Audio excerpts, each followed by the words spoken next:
Now it should be better. Much better, Jerry. Sorry about the bad news. Yeah, they just want to let it take its. It would be mega hundreds for Oh, 8 oh. terabytes. Oh, all right, then it has to be the Or spinning 8 one. terabytes? Okay. Oh, Yeah, that she that'd says a be- couple of that'd hundred. be A lot. That'd be close to $1,000.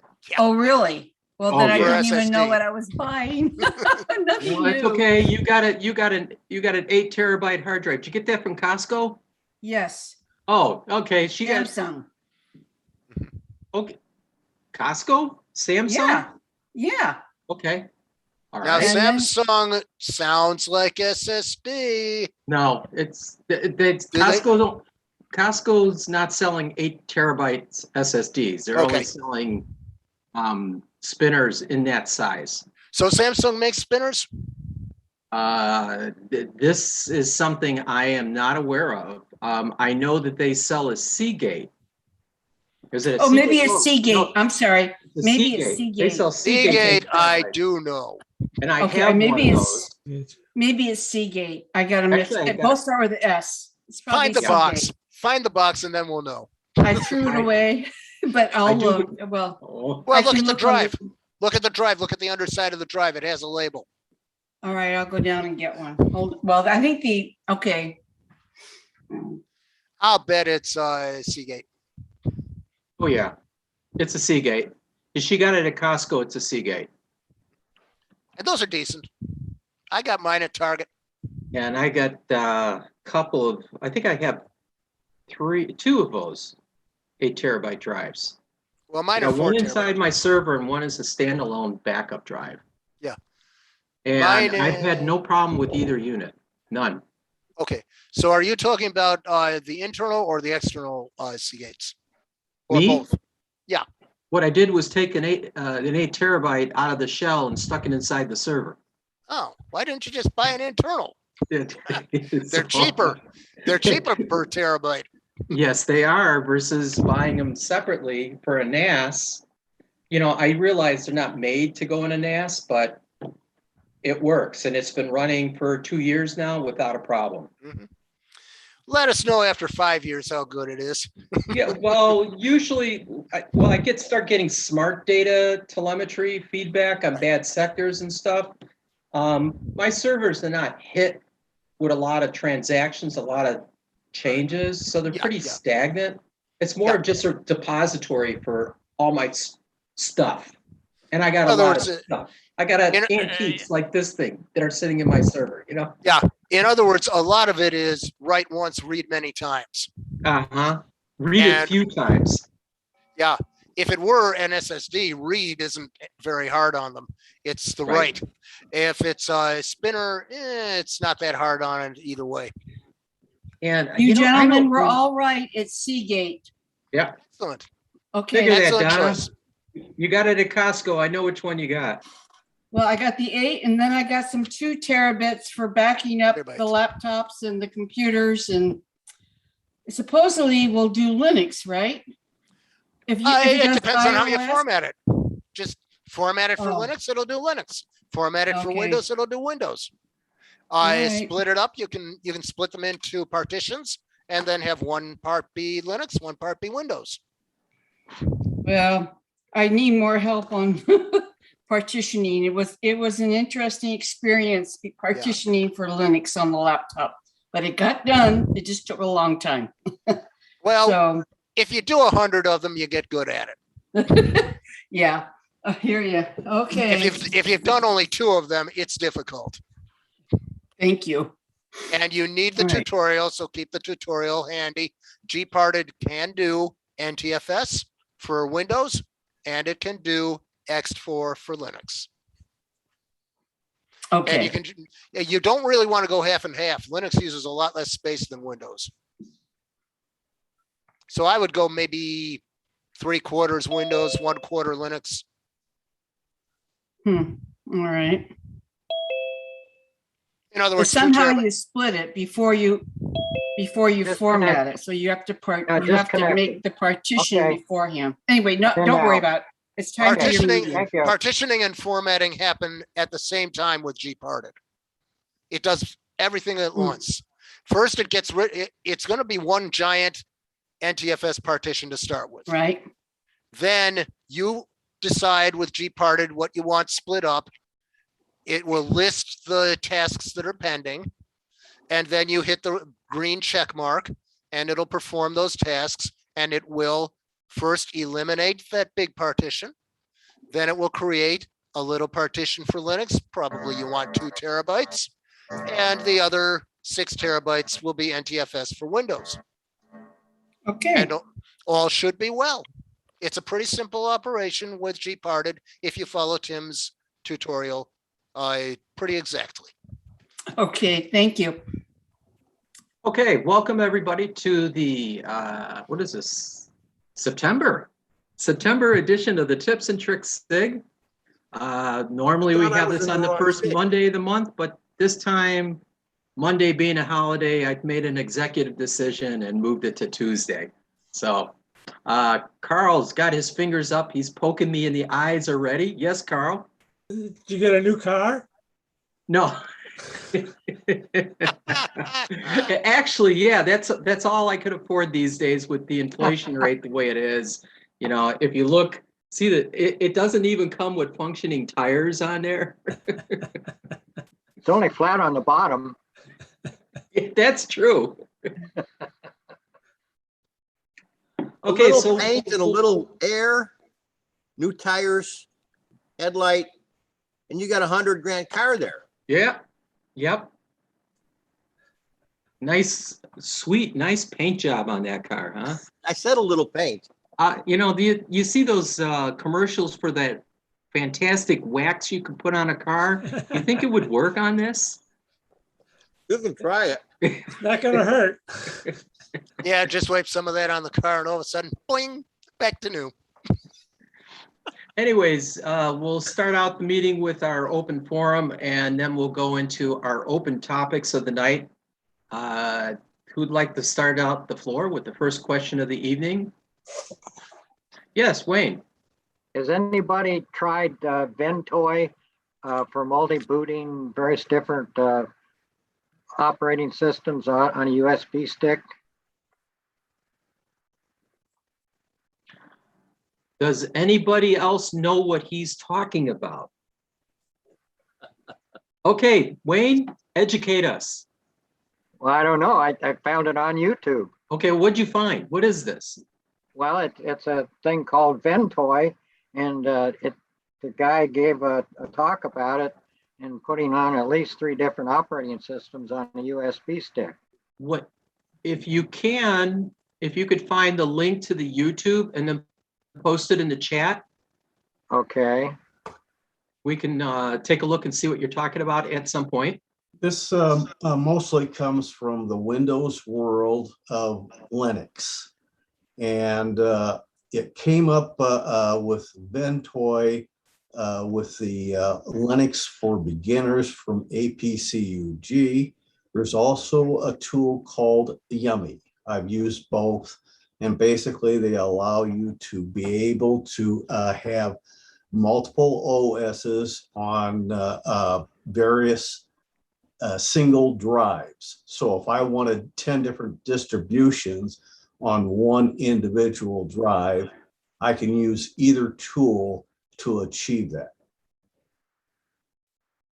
Have you actually done that? I've used the Yummy that way. I haven't done the Ventoy.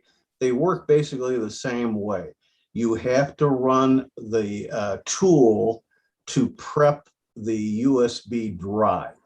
Once the drive is prepped, then you can move copies of your OS to the drive, and it just recognizes what you want to do.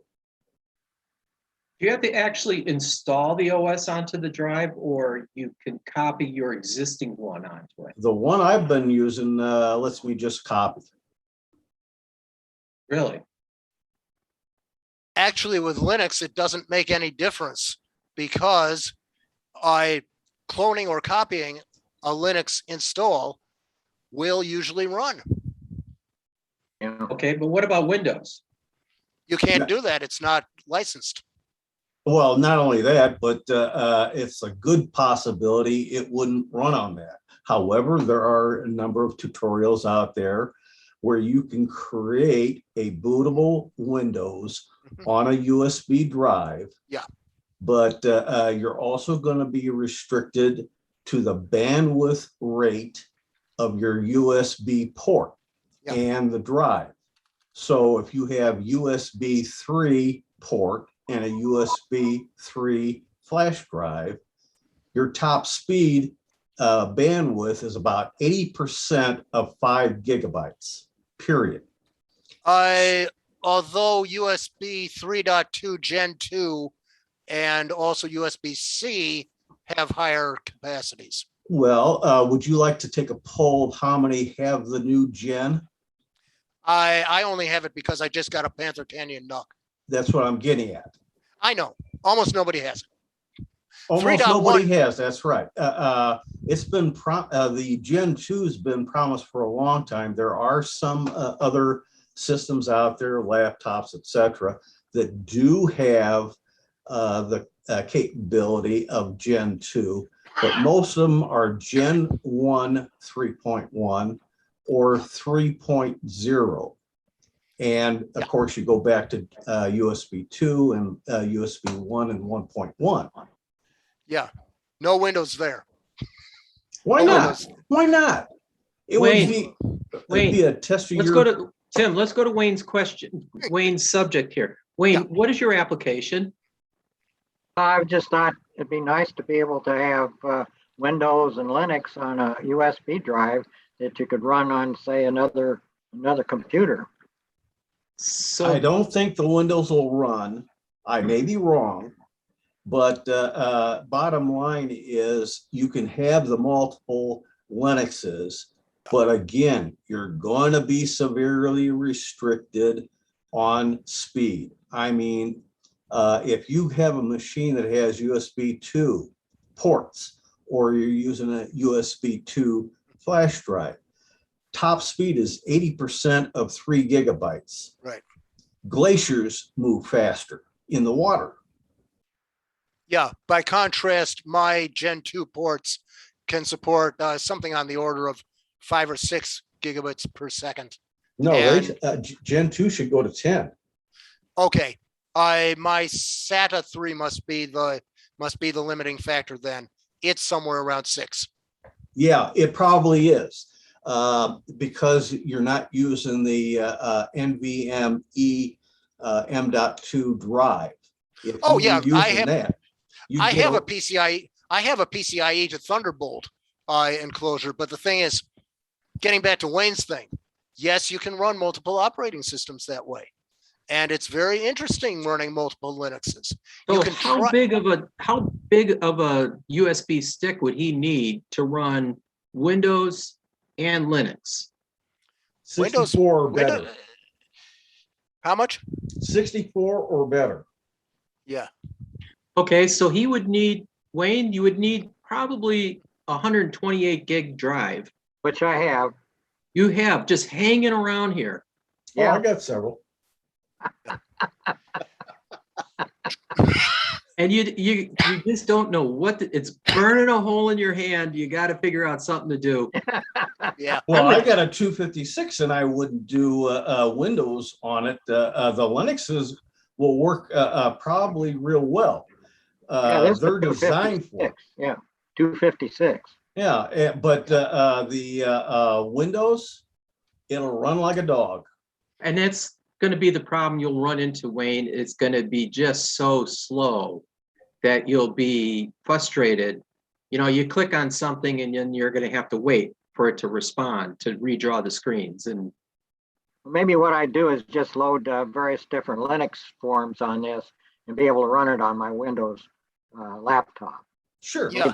And not worry about running Windows anywhere else. probably a good idea.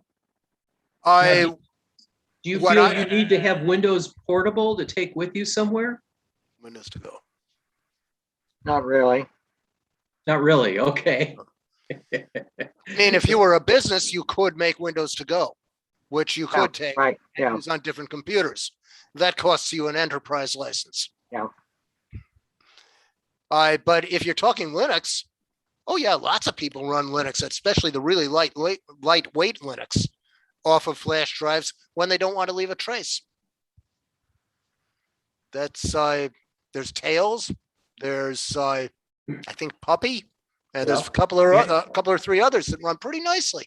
And I'll Tiny say core. those are topics to be covered by the Linux SIG. I thought that's what this was. Right. Well, but I think that, and Tim, when does that meeting happen for those that are interested in Linux? That's in 2 weeks. No, can you be a little more specific? Like what day of the month? I think it's the 21st. I'd have to look at a calendar. I guess I was saying first Thursday, fourth Tuesday, fourth Tuesday. Tuesday of the month. There you go. That's what I was kind of getting at. So anyone that's interested in Linux, Yeah, be the go and check out 28th. the SIG, fourth Tuesday of the month. It's the 28th. There you go. And Wayne, that's where you need to go for more Linux help. Oh, yeah. Okay. All Yeah. right. Let's move on to a new subject. Anybody else got a new question, new direction? I just want to add one more thing. Yes, Bob. It's not just flash drives you can use externally. You can use SSDs. There are enclosures for that.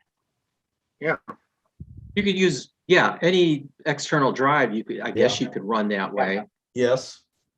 And SSDs are a lot more stable, and they come in big capacities. Right. So you can run lots of operating systems and store lots of data. But I wouldn't store a lot of data on an SSD. Yes. All right, next question. Let's see, Justine's busy right now, but she had a question about, she has a flash drive attached to her computer that she uses for backup. And she wants to know, how do you know that the flash drive is working for that purpose? How is she making the backup that she's referring to? On a flash drive? No, that's the device. How is she Okay. getting the backup information onto the flash drive? That I don't know. That's the starting it's- point. You got to know what you're using. Are you using drag and drop? Are you using copy paste? Are you using a backup program? I presume it's a backup program. Don't presume, because otherwise you may have nothing out there. And you do not want to leave any kind of a drive type device kept plug in. You plug it in, you do whatever it is you're going to do, whether it's copy, paste, drag and drop, use a backup program. And when you're done, you disconnect it. Because if you ever get hit by malware of any type, especially ransomware, it'll lock up any storage devices you have hooked up to your computer when it strikes. And that Then you're external out of luck. drive is your salvation. That's right. That's why you got to have it disconnected. Right. And I Okay. might add, Tim, you can want more than one copy. You want more than one copy. Yeah. If you only have one, that's a copy, just like Bob's bringing up. Backups is a series of, shall we say, copies over a span of time, because it's a possibility you get a low-level malware infection, and maybe the most recent 3 copies are infected. Whereas if you go back to the 4th, 5th, 6th, they may be A-okay. Yes, you're going to lose something. That's another reason why you do not keep them plugged in when you are not using them. Also, Justine wanted to add something. I want to add that, Tim, I need to see you because someone else did that for me for the backup. And so, do you still have the same telephone number, Tim? I don't know which one you have at this point. Give her the last 4. I got 0168. I don't have it. how can I get in touch with you without you giving out your telephone number? You could send her a private chat, Okay. unless you want the rest of us to call you, Tim. All of you can call me because I had someone do this who was a professional person. And so I really didn't know. I just wanted a copy and it's been plugged in ever since. So I'm not aware. I thought I was getting a backup for what was on my computer, which I have had I have a lot of material on my computer, a lot of family history, a lot of Well, it may have been Chastain, it may have been professionally set up, but I don't know, since we don't know what you were set up to use. There's lots of different ways of doing the backup, but at the same time too, if you're constantly leaving the drive plugged in, that's about the equivalent of not having no backup at all, because it'll get whacked if the rest of your system gets whacked. So it's a good idea to make it a practice. Do what you got to do, disconnect it, put it on a shelf. Right? Yep. And then come back periodically, no less than once a month, and rerun your backup process. And I say no less, it depends how dynamic your system is. And everyone else has got different frequencies that they'll say to do this. But I'll say at least once a month, you should run the backup process. We also discussed about having multiple drives to do this with. As Bob was indicating, as a general practice from what I learned is you want 2 local, 1 offsite. So that's 3. So you'll have, an A and a B drive that you run locally, and you swap them out, when you're going to do in the beginning of the month, when you do middle of the month or the end of the month. That's your 2 locals. But your offsite one, you're going to have that one, you do a backup every now and then, and you give that to a sibling or some trusted family member that does not live where you do, or a trusted person, or a safety deposit box, or you could use an online thing, backup service. And those you want to keep off site, because those are for when you have a catastrophic failure that you need to go back, and you don't mind losing a couple of months worth of data, but you don't want to lose everything. Can you see what's actually on the drive now? I mean, can you put it in another computer and see, or look on the drive itself while it's plugged into the computer? Sure. It depends on how it was set up. If it was set up by software you still have, you can look into it. Well, also too, most backups at least will allow you to view in File Explorer the content of the drive.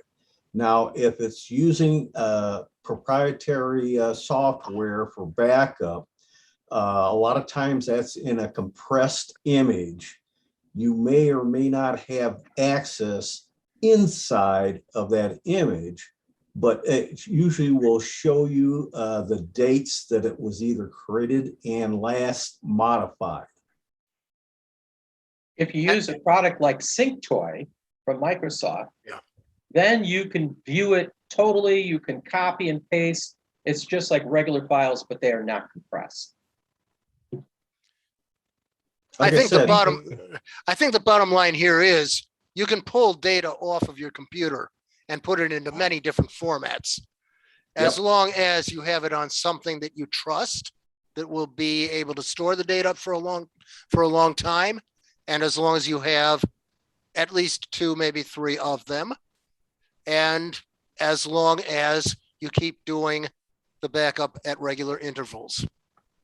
Now, why does Windows always ask to plug in? Because they want to do that file change thing. I'm sorry, I can't think of the word for it. File history. File history. They always want that plugged in to do the file history. So unplugging it means they ask you again to plug it back in. Well, that's okay. File history works differently. File history tries to make versions of things that are on your computer. And as a result, it likes to be plugged in constantly. And if you want a copy of it that you want to store safely, you just copy what's on that file history drive and put it somewhere else periodically. The only bad thing about that is if you get hit with malware, it's probably going to be hosed also. So what good is it if you get whacked? And that is why you make periodic copies of it, Right. so that the file copies history- don't get whacked. We touched on file history, and I'd like to expand on file history. It was suggested, as I get a little background here, I bought another laptop to replace this one that I'm currently on. And it was, when I did a little Google on how to transfer my stuff from one PC to another, it was suggested I use the file history. But the concern is, okay, so I have file history currently running on my laptop. It saves to my server. And then I could go on the new machine and go to the server and find those backups, those file histories. However, restoring them, I haven't been able to do that functionally. And I'm concerned, am I going to be bringing over my settings and stuff that are unique to the other laptop than the one I'm on, and imparting them onto the new one, which I don't want to do? It could. I don't know that specific in file history, but there's a synchronization. And when you log into Firefox, Chrome, probably Edge as well, you have the ability to synchronize your settings across all your machines. Okay. That has been a nightmare for me with all the machines I have. I have some machines that have lots and lots of settings and extensions, whereas the majority of my machines have a whole lot less. So I don't want it on most of my machines for that simple reason. I'd rather set each machine independently. That way I know I've got what I need for that machine. Okay, Pete? Yeah, on file history, I think its initial purpose was for use in a group setting with Office, so that if you were working on a document and other people were working on the same document, when they save, they put a history in, and then you can revert back to yours, or you can go forward and save to that one. So it's for multiple versions of a document or like file, like an Excel spreadsheet, but not a database, and probably not photos. It puts multiple versions in so that you can revert back a number of times if you got a bunch of people working the same file live all the time. That would be like version. That would be Pete, that would be version history. And yes, version history was kind of at the roots of file history. But file history is now being offered in Windows 10 as a data backup strategy, so that you do pretty much what you're saying, Pete, only you do it with your own stuff. So that you have yesterday, the day before, and so on. And that way, if you mess anything up, you can get back to where you were. Undo. A giant undo beyond your recycle bin. Quick question. I have a dilemma right now. Probably some of you have the same. I got to be at another Zoom meeting. So for the future, can you attend 2 Zoom meetings at the same time? You know, like go back and forth? Bummer. No. All right. Well, there is one way of doing it. If you have 2 or more machines, then you could have them both on at the same time. Okay. All you got to do is glue one eye on one screen, one eye on the other screen, and use one ear each per machine. Okay, doable. Hey, I got to go to San Diego. Zoom. All right. God you bless. know what? They're 2 hours behind us. Let them wait. Okay. This is a 3-day. What about me? I'm 4 hours. I know. Yeah. I'm in You don't count, California. I'm in California. That's my background. Okay. So I got to take off for 3 days. I got to attend the Zoom. Okay, is this a fire background? No, that's the sunset. Oh, okay. That's a sunset. Yeah, the fire's a little bit farther north. Yeah. Okay. So I enjoyed this meeting. I'll see you next time. Okay. We'll see you next time, Aldo. Take care. Thanks for coming. Ciao. Wow. So you say you can actually have two Zoom applications running on two different machines with your same sign Well, in? each machine is independent. Yeah. I mean, And- I have lots and lots of machines. Theoretically, I can set up simultaneous Zoom meetings, all different on all my machines. All I got to worry about is the bandwidth of my internet. If your internet can handle it. Yeah. If Yeah, your just as internet long- can handle it. The Just as long as caveat don't is you have want to make 18 sure if the one on your right is talking about widgets and the other one is talking about whatnots, like us, we talk about whatnots. Yeah. You want to make sure that when you're talking to the widget people, you're not talking about whatnots, okay? And don't talk to the whatnot, the widget, whatever. You get the picture. The other thing is, if you got AT&T DSL, and there's a lot of people that do, I wouldn't go past 2. Go ahead. Yeah, it depends on your bandwidth. That's really the restriction there. Well, the Right. DSL is only 25 at best. You got to go into UVerse to get the high speed, just like you get with Comcast, WOW, etc. You mean to do 20 of them? I got to attach to the undersea fiber? Right, right.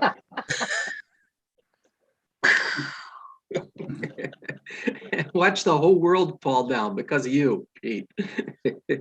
I would bet the feds would be knocking on my door in 3 seconds. Maybe less. Well, It's Maui maybe, traffic. It's Maui traffic. 3 seconds. Yeah, okay. anyway, what were we doing? Yeah. So 2 Zoom meetings and we were back to file history, sync toy. Did we finish with that?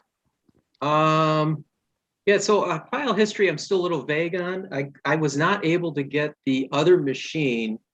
I was able to get it to find the files, but I couldn't get it to restore the files from those file histories. Well, it's very possible because of file history. It's an open file on the other machine. Ah, That could be your problem. Now, Well- when I migrate from one machine to another, as long as the old machine is intact and functioning, I prefer to just clone the partition and pull out from the clone whatever I want, or image and pull out from the image. That's right. not a bad idea. That's the best way to do it as far as that goes. Yeah. And most of the backup software creates images that are compressed anyhow, which helps conserve space on your external drive so that you can get more and more backups done rather than plain file copy, which has no compression. And when you get into like Word documents and many spreadsheets, that's full of fluff, nothing but air. Yeah, whereas from a clone, you can pull out what you want Yeah. if it's a direct clone. Well, this was just a curiosity. I didn't know if I wanted to go this route. Right. I can easily attach a drive up to this current laptop, copy all my photo files that I want to move over, which is just as easy to do. Right. I could also put them all onto the server in a spot and then suck them back up. There's multiple ways I can address this. You want to go get it? Yeah, Terracopy No, or some whatever. similar program. Right. Terracopy or something like that. Although Terracopy you don't need to use that. Isn't it built into Windows 10 now? It's pretty efficient, but there are more efficient copying methods. Terracopy is one of the ultra copy programs. It goes at a faster speed than the old X copy and let alone regular copy. Right. And it also does it checks what it writes too, which is a with a positive. checksum. Yeah. Which Okay, is a so good I thing. call that verification, just like in So backups. if I may, Tim, are you saying that you have Terracopy loaded on some of your PCs, Windows 10 machines? Not offhand right now. I did have years ago, but I didn't find a sufficient need to keep it around. So right now I haven't used it in a long time. Another way I've dealt with, especially large files, like the videos of these meetings, is I'm using one of my Google accounts that I don't use much for anything else. And I put the files up there and transfer them to any machine I want, including with Jerry. Okay. I was just curious because I used to use Terracopy in the Windows 7 days, but I dropped it when I went to 10 because I was under the impression that it was something of it was incorporated into Windows 10 and it was not needed anymore. It might be bits and pieces, but I wouldn't be surprised that to stay alive and relevant, that they did a lot of improvements to make it still relevant on 8 and 10. And it may also be true with the new 11. the thing Terracopy can do is it can leverage the cores and hyperthreads. And it does it much more efficiently than Windows. Yes, and that's one of the real gotchas of Windows. If you've got a CPU with multiple cores, they, when you boot up, restrict you to one core to load up your machine, and anything that starts up at boot time. Still using more natural gas. And then what you end up doing is have to use msconfig to be able to turn all your cores on at boot time. And that way you spread the load as much as you can. But there's still an awful lot of programs in the Windows environment that only use one core, period. It's not designed for multi-threading through multiple cores. I have watched how Windows does a large file copy over USB, and I have watched how Linux does it. And in Windows, invariably, it's using fewer hyperthreads. And some Linux will use more. Yeah, it's one of these weird beasts. I cannot explain Microsoft's logic on not really taking advantage right off the bat all the time, all the cores a computer has. A lot of the logic seems to go all the way back to the single core computers we all used to use. And it's like, are you kidding me? No wonder AMD took the lead on processors. I think maybe it's just legacy code. Legacy code. Much of it, yes. But when you get into legacy code, all platforms, regardless of what they are, including Linux, relies upon libraries of functions. And who is responsible for going through those for bugs as well as security holes?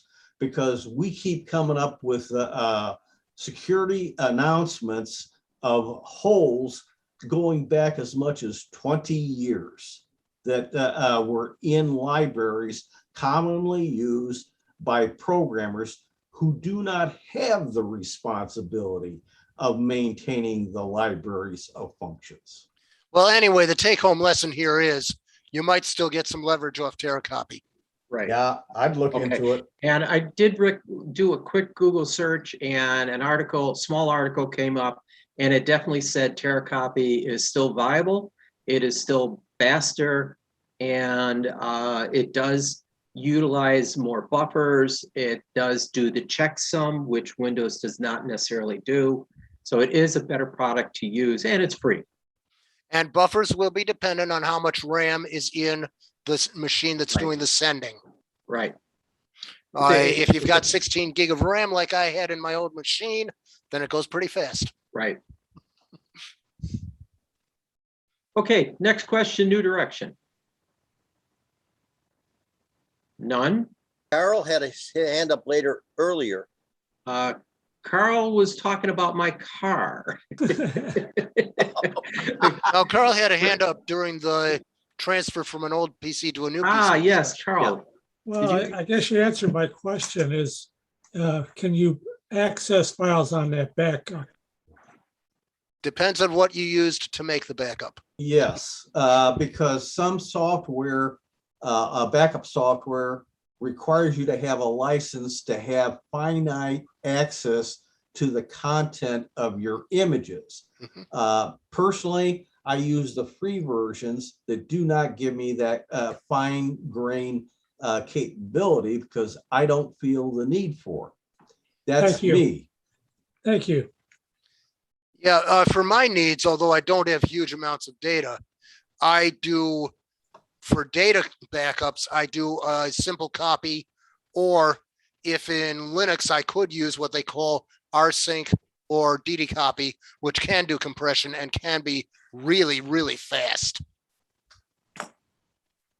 Thank you.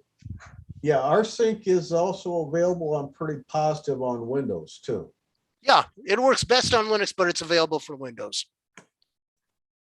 It may even work on Mac. Hey, Wouldn't be All right. surprising these days, all the cross-platform software out there. next question. I have one about Google. They have come up with a new method of backing up. We use it for our photos especially. And the old method was apparently a direct backup to their pictures. And the new method apparently is somehow going through the cloud to get the backup. So they were wondering which is the best way to stay with the old method or go through the new method of backing up in Google Pictures. Actually, Google Photos has always been the cloud. And I will be talking next month at Westside about some limits that there are now and how Google changed Google Photos.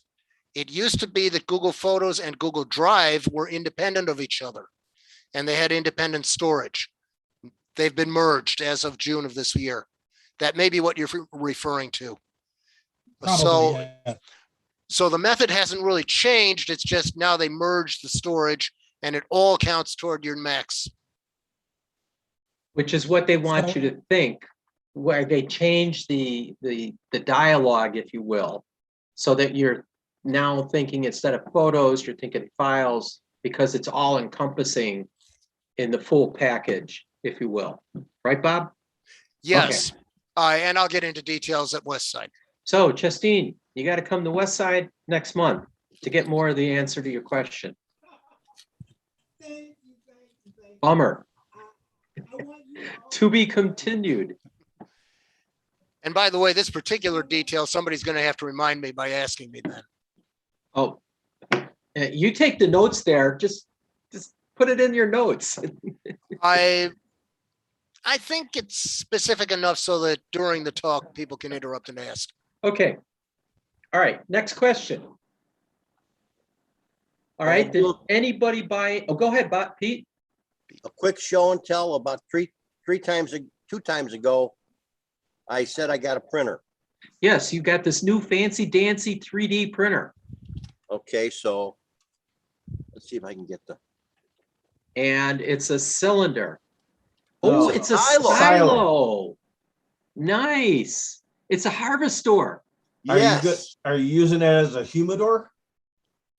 No, this is going on the train. The train set. The Is train it to set. scale? That's the scale. Okay. And that's a toilet tube. From a toilet roll, which ends up being a 30-foot diameter and about 60 feet high. Wow. So this is a downloaded one. Let's see if I can get in there close. Oh, that's a nice coal car. Yeah. Or hopper. car. A hopper. 55-ton open hopper. Okay, that one I downloaded. This one I created myself, Gondola. an open gondola, Okay, and that's weighted inside the hollow portion. And a version of that gondola file is the shouldered flat car. wow. And they came out in color, or did you paint them? I paint, this is my natural color now, Okay, gray. So Kinda anything like that's your not hair. gray here is painted. kind of like your hair. No, that's blonde. That's summer blonde. He still has blonde hair. At his Silver age, blonde. he still has blonde hair. It reverted back to blonde. Yeah, it's called hydrogen peroxide. No, for No, him, no, it's no. sun. It's natural sun It's does it. sun. Sun, salt, and chlorine. Bleached, sun bleached. So you've been Okay. making railroad cars and silos and harvesters. Yeah. So I actually, on the harvestor, I actually designed the cap. Got it. So as you can see on the inside, it's a toilet. Okay, well, Hey, it happens to be about the right size. okay, was that a Costco toilet roll? No, I use the good stuff. Hmm. I buy it at Costco, but I use the good stuff. Good stuff, the good stuff, the Charmin. Yeah. Well, the toilet paper roll is a little thicker cardboard, you know? Yeah. So the two engines I got from you Yes, and the dummy, the engines were really stiff and they weren't working. So I sold them as parts on eBay, and I sold the dummy on eBay. And I forgot to bring it along. I picked up a 6-wheel switcher, Santa Fe, real tiny guy. That is the length of the coal cars. So it's really small, can go around really small circles to go along with the thing. And I've been changing the couplers on some of the cars to micro trains, because that at least will hook up to the Kato, which is my passenger train. And then the bigger cars that you had for like the crane and that, yeah. those are the Rapido couplers. So the new switcher came with Rapidos, and I'm going to probably change one side of the switcher to a micro train, and leave the other side as the switcher as the Rapido, so I can go use both of them in the yard. To give everyone a little context, some meetings ago, Pete told us after he bought his printer that he was going to be making some N-scale railroad cars. And I told Pete, I said, I had a collection from when I was a kid of engines, cars, track, and I wound up selling it all and shipping it to Pete in Hawaii, in Maui. And he's giving me he's given us the update on this. So Yeah. Pete, we'll keep this short because it's not computer related, but That's okay, that's it. But at least we got to see that he is using this fancy dancy 3D printer. And it's the next thing he's going to figure out is how to make food with that printer. Yeah. No, It doesn't do I'm not food. going to eat uncured resin. Oh, darn it. I thought maybe you'd get one of those food printing ones. So, all right. Anyone else buy anything new that they'd like to share with the group? Sanford, would this be a good time to bring up what's going on with my SSD enclosures? Go ahead. I found out something about external solid state drives and enclosures. If they are SATA and they connect via USB, you have to be very careful which brand you buy if you ever need to do a function called trim. Normally, over USB, Windows and also Linux will not perform trim optimization. the garbage collection. Worse, Windows will see most external SSDs as removable hard drives, and it will try to defragment them. Oh, Not good for an SSD. So you have to tell Windows, don't do anything to that drive by way of optimizing. Just uncheck it. Because by default, Windows will do it every 2 weeks. Linux also mostly will do every 2 weeks. My Linux is in that enclosure on that SSD. And I was thinking, can't I get Linux to trim the drive that's inside the SSD enclosure? That depends upon the controller of not the drive, but the enclosure. It has a controller. And you have to have a very special chipset, which is by, I have the document where I wrote down exactly the details. My document is called Trim over USB, and it is AS Media. AS Media is the chipset that can handle a standard called UASP over USB. That does allow some communication of this sort. Instead of trim, it uses a command called unmap. But on a Samsung SSD, its controller will understand this to mean perform a trim. You got to be a little careful, because if it were translated over USB as, if the trim were translated as secure erase, you'd have something entirely different happen and you'd lose everything on the SSD, possibly even your firmware.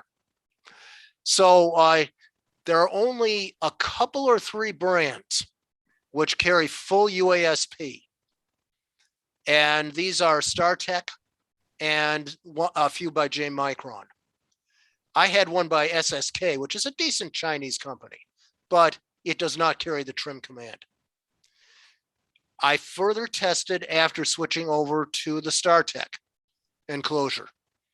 And even though it's still sat at USB, Windows recognizes it as solid state and offers to trim it. And with a little jiggering of a configuration file to unblacklist it, Ubuntu will trim the file system. So that is both a piece of knowledge and something new I got. okay. And one more thing. Yes. Your operating system must have a special USB driver called UAS, and it will list as a different device in your USB tree. I also bought something new under the subject of, if it's too good of a deal, it can't be real. All right. Oh, I got to turn off my background here. Hold on. Choose virtual background. Background's getting in the way. None. And you got my plain wall behind me. All right. So I bought a SanDisk 256 gig micro SD, brand name, from a company in China. I paid $9 for this thing. Whoa, you gotta be kidding. $9, and you could still buy them. And it's a SanDisk Ultra micro SD UHS-1 card with an adapter. It says a speed up to 100 megabits. That's 667X. I don't know what the heck that's supposed to mean. Anyways, it doesn't work. I've loaded this thing up multiple times, formatted it, reloaded it, tried this on different machines. I can load it up to the max where it runs out of space. However, when you go and look for the files, only half of them are there. It says they're there, but when you go to the directories or the folders, they're empty. But it filled up the drive. So bogus. And I don't know how to finish testing these things out to see, is this real or not? But I thought it was worth a gander. $9 from a place in Shenzhen area where they ship out all that stuff. $9 for a SanDisk wasn't worth my money. What are you talking about it? $9? Gee whiz. What do you want? It was entertainment value. My Linux user group by Natick Foss, the fellow who runs the place, Dick Miller, ordered several of those. Some worked, some didn't. And that he could very figured well at be. $9. He figured at $9 a pop. If even 1 out of 5 worked, it was fine. And that could very well be. Maybe I just needed to try a whole bunch of them to see if I could get it to work. And of course, the solution is you send this back to China. It'll probably cost me $20 to ship this back to China. Right. But It's if you not- bought, it's- if it's you not bought in worth. bulk, it'd be less. Yeah, it's just basically it's kind of worthless. But 256 gig micro SD for less than $9. The company that I got it from is called China Vision. You can look them up. China Vision. For what it's worth. Yeah, most likely the problem is with the controllers. Yeah, I don't know which controller. The controller that's in the laptop. No. Could be. Could be. The onboard controller on the SSD. That's the thing that most likely had a quality control issue. Okay. Yes, or make sure that your drivers supporting your reader actually are up to date. Because if you got the originals, I've found in Windows in particular, I've seen drivers as old as 2006 on the most recent version of 10. Yeah, and it's bad in Windows, Tim. You're right. Yeah. But in Linux, it can be even worse because you get a kernel that works, and then the next kernel, something happens called a regression. And now your Yes. SD card reader is not recognized. Happily, I only had the regression once. And in fact, it wouldn't even boot up. It was a regression on the video. And once I went into the advanced, I was able to get an older kernel to reload, and everything was fine after that. Well, then you must not be using Fedora That's true. because Actually- Fedora is notorious for these regressions. Well, I used Fedora way back in 2006 and 7 when we had the Linux SIG 1 group. Okay. And that was for learning. After that, I didn't really care for Fedora, so I went to other distros. I liked OpenSUSE, but right now I prefer the Gecko. Okay. Well, anyway, getting back to SD cards, you're right. It can be the driver.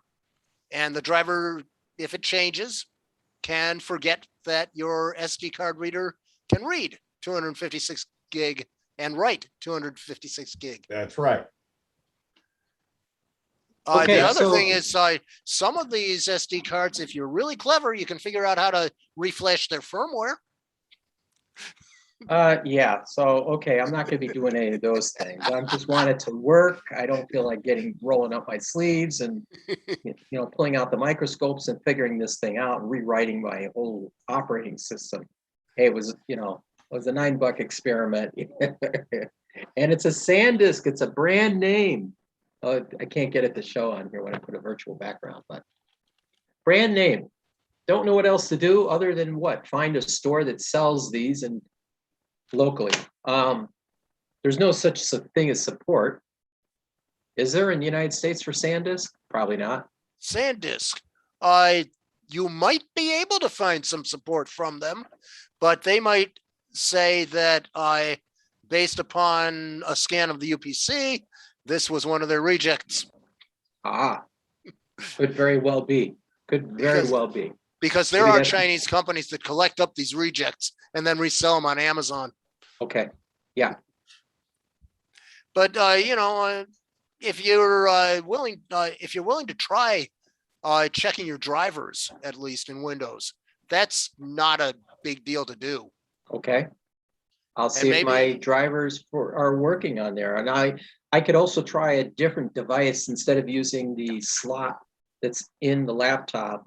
put it into a reader, card reader, and stick it in there and try it there. Yeah, that's how I work it in my Chromebook when it isn't working in the operating system. I Right. have a dongle that plugs into USB-C, and I just slide the card in there. Usually it'll show up as a removable. Right. Okay, let's, anyone else got anything they wanted to add? Anyone else got stiffed by any products? I didn't get stiffed by mine, but I just found something didn't work. Okay, yeah, And I do have something else I can put in there that isn't that critical. good. All right, so let's move on to our subjects for the night. I sent out a list of topics. I've also posted them in the chat. Is anything there of something that people would like us to go through and take a look at? If you get the time, topic 1 and 2 should be probably reviewed for a lot of people because it's an area that's an enigma to the majority of people. That is it's your router, troubleshooting and doing the appropriate settings on your router. Yeah. Shall we go through and discuss this subject? Why not? Why not? Okay, so I didn't click on these things, but let's click on them and see how they come up. And everyone's still there. Good. I clicked on one. Share your screen. Good. And let me go through and do my Zoom sharing thing. Share screen.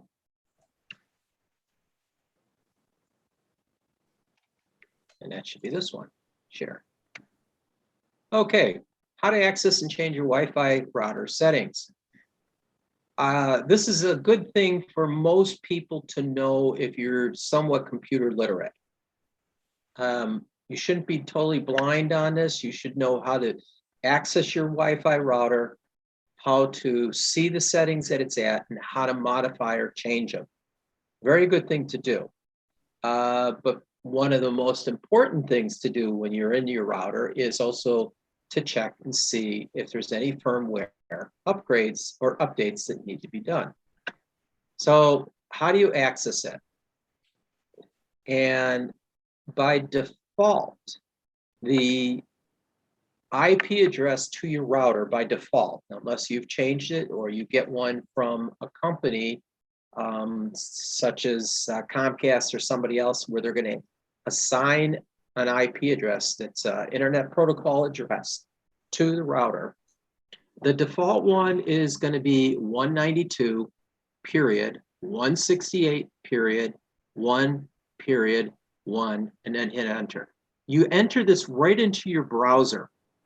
So you open up your browser, that the software you use to go to the internet. And where you would type a URL is, that's normally you would type www. Instead, you're going to just type in those numbers. And then when you hit enter, it should take you to the home screen for your router. If you're using a Wi-Fi box that you got from, say, Comcast, that IP address is going to be written on the side of that or on the bottom on a label on there. And that would be another way for you to access it. You'll also want to know that by default, the password for the login is going to be admin. That's ADMIN. And the password will probably be blank. That's by default. Now, if you're on a rented or another machine, another box that you got from somebody, it should be printed on the label there that will tell you what the login will be and what the password will be. So you get into it. And if I'm going too far, just let me know. If anyone has any questions, say, hey, what does this mean? Because I don't know what it means. All right. And this article does tell you basically the same things I said here, but it discusses how to improve your settings. One of the things that you could do to improve your settings is to change the channel that you're broadcasting on and receiving on. That's a modification you can make. You can change the IP address. Be careful. Because once you do it, you're going to get logged out and you're going to have to log in by going to that new IP address. Does someone want to add why you want to change the default IP address? Anyone want to expunge on that? Well, Is it okay to leave it at the default address? Are we talking about IP address or are we talking about DNS? We're talking about the IP. default IP address of 192.168.1.1. Well, that's not what Comcast is anyway. No, I'm not talking about Comcast routers. I'm talking about ones that, because those are, you access them differently by their IP address to get into them. And I'm just discussing routers that are generally available to everybody that people may have bought at a store and installed in their house. In So the general, question that is- leaves a large security hole. It is a large security hole. It is. Okay, so therefore, what you're saying, by default, you should change your default IP address, correct? Generally, yes. Yes. And the reason being, the most common reason being, is somebody could drive up to your house and they could log into your network by putting in that default IP address and putting in admin and blank, and they'd be into your house. They'll be into your network. That's why on the admin, you always put in a secure password. Right. Right. So we'll want to change that. That could be one of the first things that you'll want to do is change your internet protocols.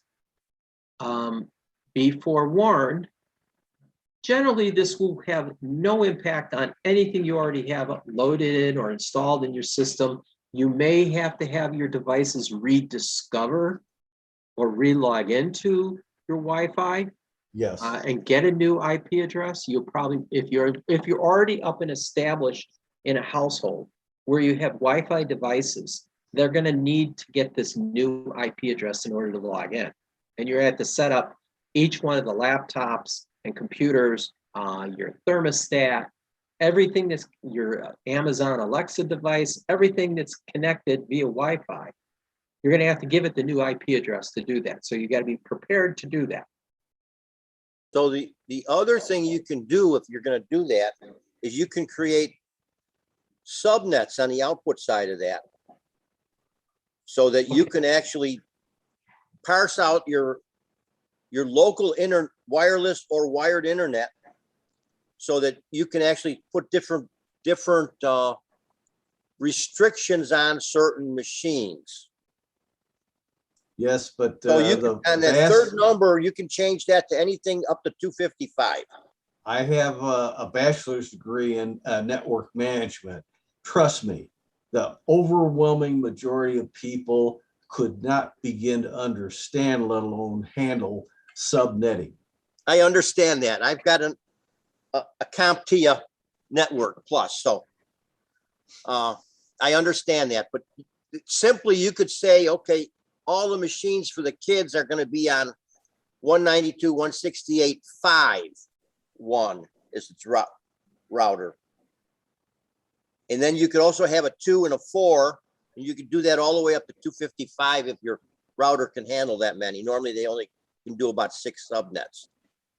But that way, they would have the full 255 addresses, but you could say machines that are on this network going out can't access this type of website. One of the other things to recognize too is if you have dual speed router, which I have, I use the 5 megahertz speed for my laptop, but just about all the others are on the 2 megahertz because many of the devices that you get that work on the internet don't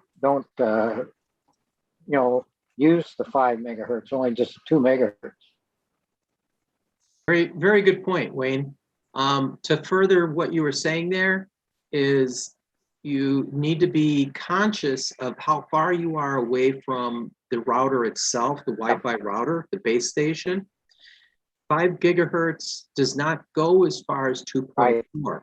So if you got a big house and a long distance away, and you're sitting out in your driveway, the 5 gigahertz won't necessarily get to you, but the 2.4 will. And so that will work in Wayne's case. What he's proponing there is it will work against him. He'll actually get slower speed. But if he's closer to the router, practically on top of it or near it, the higher speed will give him tremendous throughput that he would not realize at the 2.4 gigahertz range. So there is a balance here that you need to be aware of. And when does one work better than another? Some has to do with like videos and files and the size of files. 5 gigahertz works really good in large files, video streaming at a shorter distance than 2.4. And those are just nuances about it. So many devices I have, like my bed, my garage door openers, my video camera, they only support the 2 megahertz. Yeah, they only support the 2.4 gigahertz. Yes, absolutely correct. Right. And you're right. Those things you want on the slower speed, you could, in your case, even set up a guest network and have those devices connect only up to the guest network. That is your garage door opener and whatever else you had on there. The good thing about that is the guest network is somewhat isolated from the rest of your network. Should a hacker decide that they're going to take advantage of the loopholes on your garage door opener per se, they can only get access to your guest network and won't be able to talk to the other PCs that are on your regular network. So it's a little smart things that you can do in your router that you're going to IP address into this thing, and you'll be able to change and set up a guest network per se. You can set up what channel you're on. I think that's probably one of the most important things that you can do. Specifically, if you're in a crowded area, like Bob, who's in a building where a lot of people are there, you want to change the channel. That is the channel it defaults, that it broadcasts and it transmits and receives on. The default one on most of them is channel 6 when they come from the factory. You may want to go to, it goes what, 1 through 12, I think? That varies a little bit. And it does, yeah, it does vary. And if you're on the 5 gigahertz band, those go 20s and up, if I have that correct. Well, the big thing about channels, and I don't want to get too far off of it, but I don't want it forgotten. The best thing to do is get a Wi-Fi analyzer for your smartphone. That tells you what the traffic is in your area to try and figure out what the best channel is for your 2.4 gigahertz and your 5 gigahertz. But you have to look at one at a time. And once you've analyzed what's going on, maybe once or twice a year. Something. Yeah, let's see if I can find it in the App Store. Once or twice a year, you may have to check it again because your neighbors are constantly changing their setups and so forth. But 1, 6, and 11 are the most common default channels. Mine are not set on any of those channels. I go in between, and that gives me less interference from my neighbors. Yeah, what Tim said is all great. Now my gateway can auto select for the least used channel at any given time, and it shifts according to what the various apartments are doing. And I can notice that from time to time with my analyzer that's on my PC. And that's a wonderful thing, Bob. That's not necessarily a common feature Right. among most routers, but yours does do that, and I think that's great, and that eliminates a lot of headaches. So for those who are not necessarily understanding this channel thing, think of it like a CB radio. Most of us remember what a CB radio was, and you got one channel on there. We'll say channel 6 or 6. If everybody's transmitting and receiving, and you got 100 people on there talking, they're only talking on one channel. You cannot tell if it's Tim, if it's Pete, if it's Wayne, or if it's me, because they're all talking on top of each other. So the best thing to do is change a different channel, find one that's not being used, and that's the one you use, and you'll get more bandwidth and throughput, and you'll get the desired results that you paid for. Now, in the 2.4 gigahertz band, effectively, you really only have 3 channels because of channel overlap. Right. Much less of a problem in 5 gigahertz. Very little channel overlap. Very, very true. I think if someone wants to read up more on channel overlap, you can go and research that to see which channels you should be using. I don't remember what the distance between each channel needs to be. You can find that on the web, or someone here can tell you. If you choose channel 1, it transmits on 1 and it receives, I think, on 3. It smears out over 1 through 3. Right. And then so you need to spread those out, if you will. But what you're saying, Sanford, would happen with MIMO, where you have transmission on one channel and you have receiving on a different channel. That is mostly 5 gigahertz. Okay. All right. Does anyone have any more questions on channels? Well, there used to be some free software that you could run on your computer that would show you what was going on the different channels. Right. Yeah, I use some free stuff. Let's see, on Windows, well, we can get back to that. I can post. Wi-Fi Analyzer, I know, is one of them. That's the one. Right, yeah. It's one of them. I believe it's available on the Windows platform. I know it's available on Android and iOS. As Tim was saying, put it on your phone. That's the easiest place to put it. It's the most portable, and it's a tool. You just call it up, look at it, see what's going on. You may want to walk to different ends of your house or different places to see where you're getting conflicting traffic from, on what channel they're on, what neighbor is doing what, and actually what their logins, not their logins, but their name that they're using. It could be Tim's Wi-Fi, it could be Pete's Wi-Fi, or it could just be default of Asus, router or something like that. Yeah, I found the one I use. I use acrylic Wi-Fi. Acrylic Wi-Fi. I think they still have a free edition. Right. So those are things good too. Oh, Pete, are you waving at me, or you got something in front of your screen? No. He's giving I have me a the quick middle question. finger. Donna. I have a quick question. I want to make sure that when you're not saying, I missed it earlier. We're not going to change the 192.168.0.1. We're not changing that. We're only changing where if we left admin, which we didn't, we're going to change the password there. Is that correct?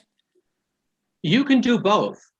It would be your password. choice, but I would say the very first thing you want to do is where it says admin, and there's the below that will say password, and more than likely there is no password.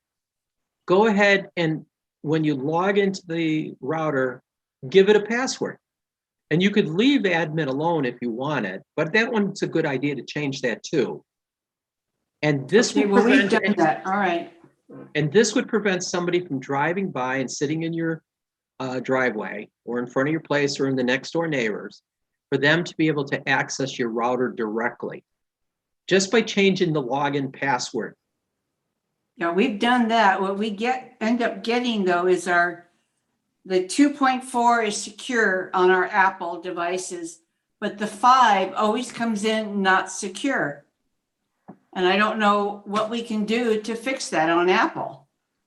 On our Apple iPhone, anyway, On the router, you have to give a password to both, we did, both the 2.5 and the 5 separately. Right. right? And But we use the same password. Is that the problem? Could be. No. Oh, Tim says yes. It can be, but Yeah. not always. I Okay. prefer separate passwords for each of the Okay. frequencies. Right. All right, I will change that then. Okay, because we've gone in, but we use the 192.168. So, but I can come up with a separate password. That's not a problem. Thank you. You Okay. can change that 192.168 to a different set of numbers. But just beware that you can run into some snags doing that. And Pete wants to, he's dying over here. Go ahead, Pete.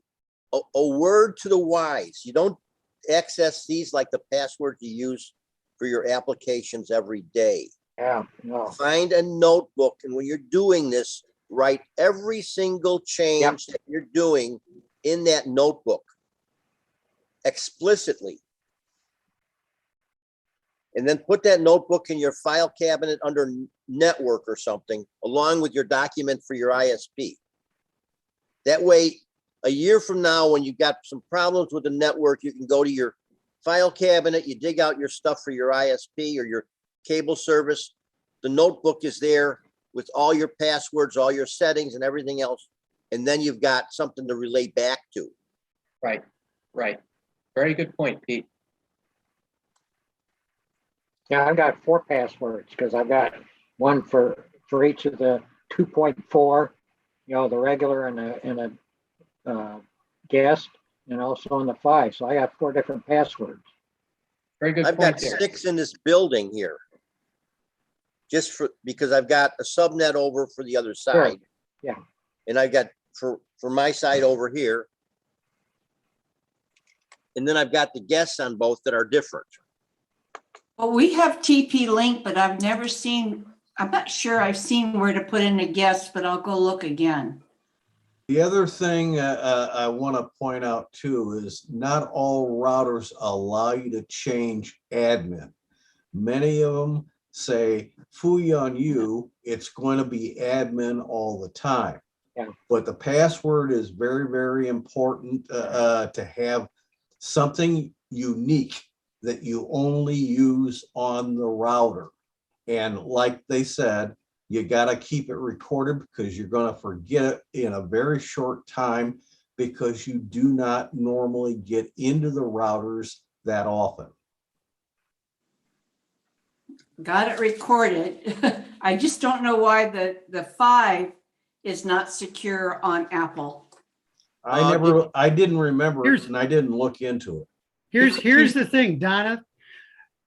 There are, just to be clear, there's a password that you use to get into the router.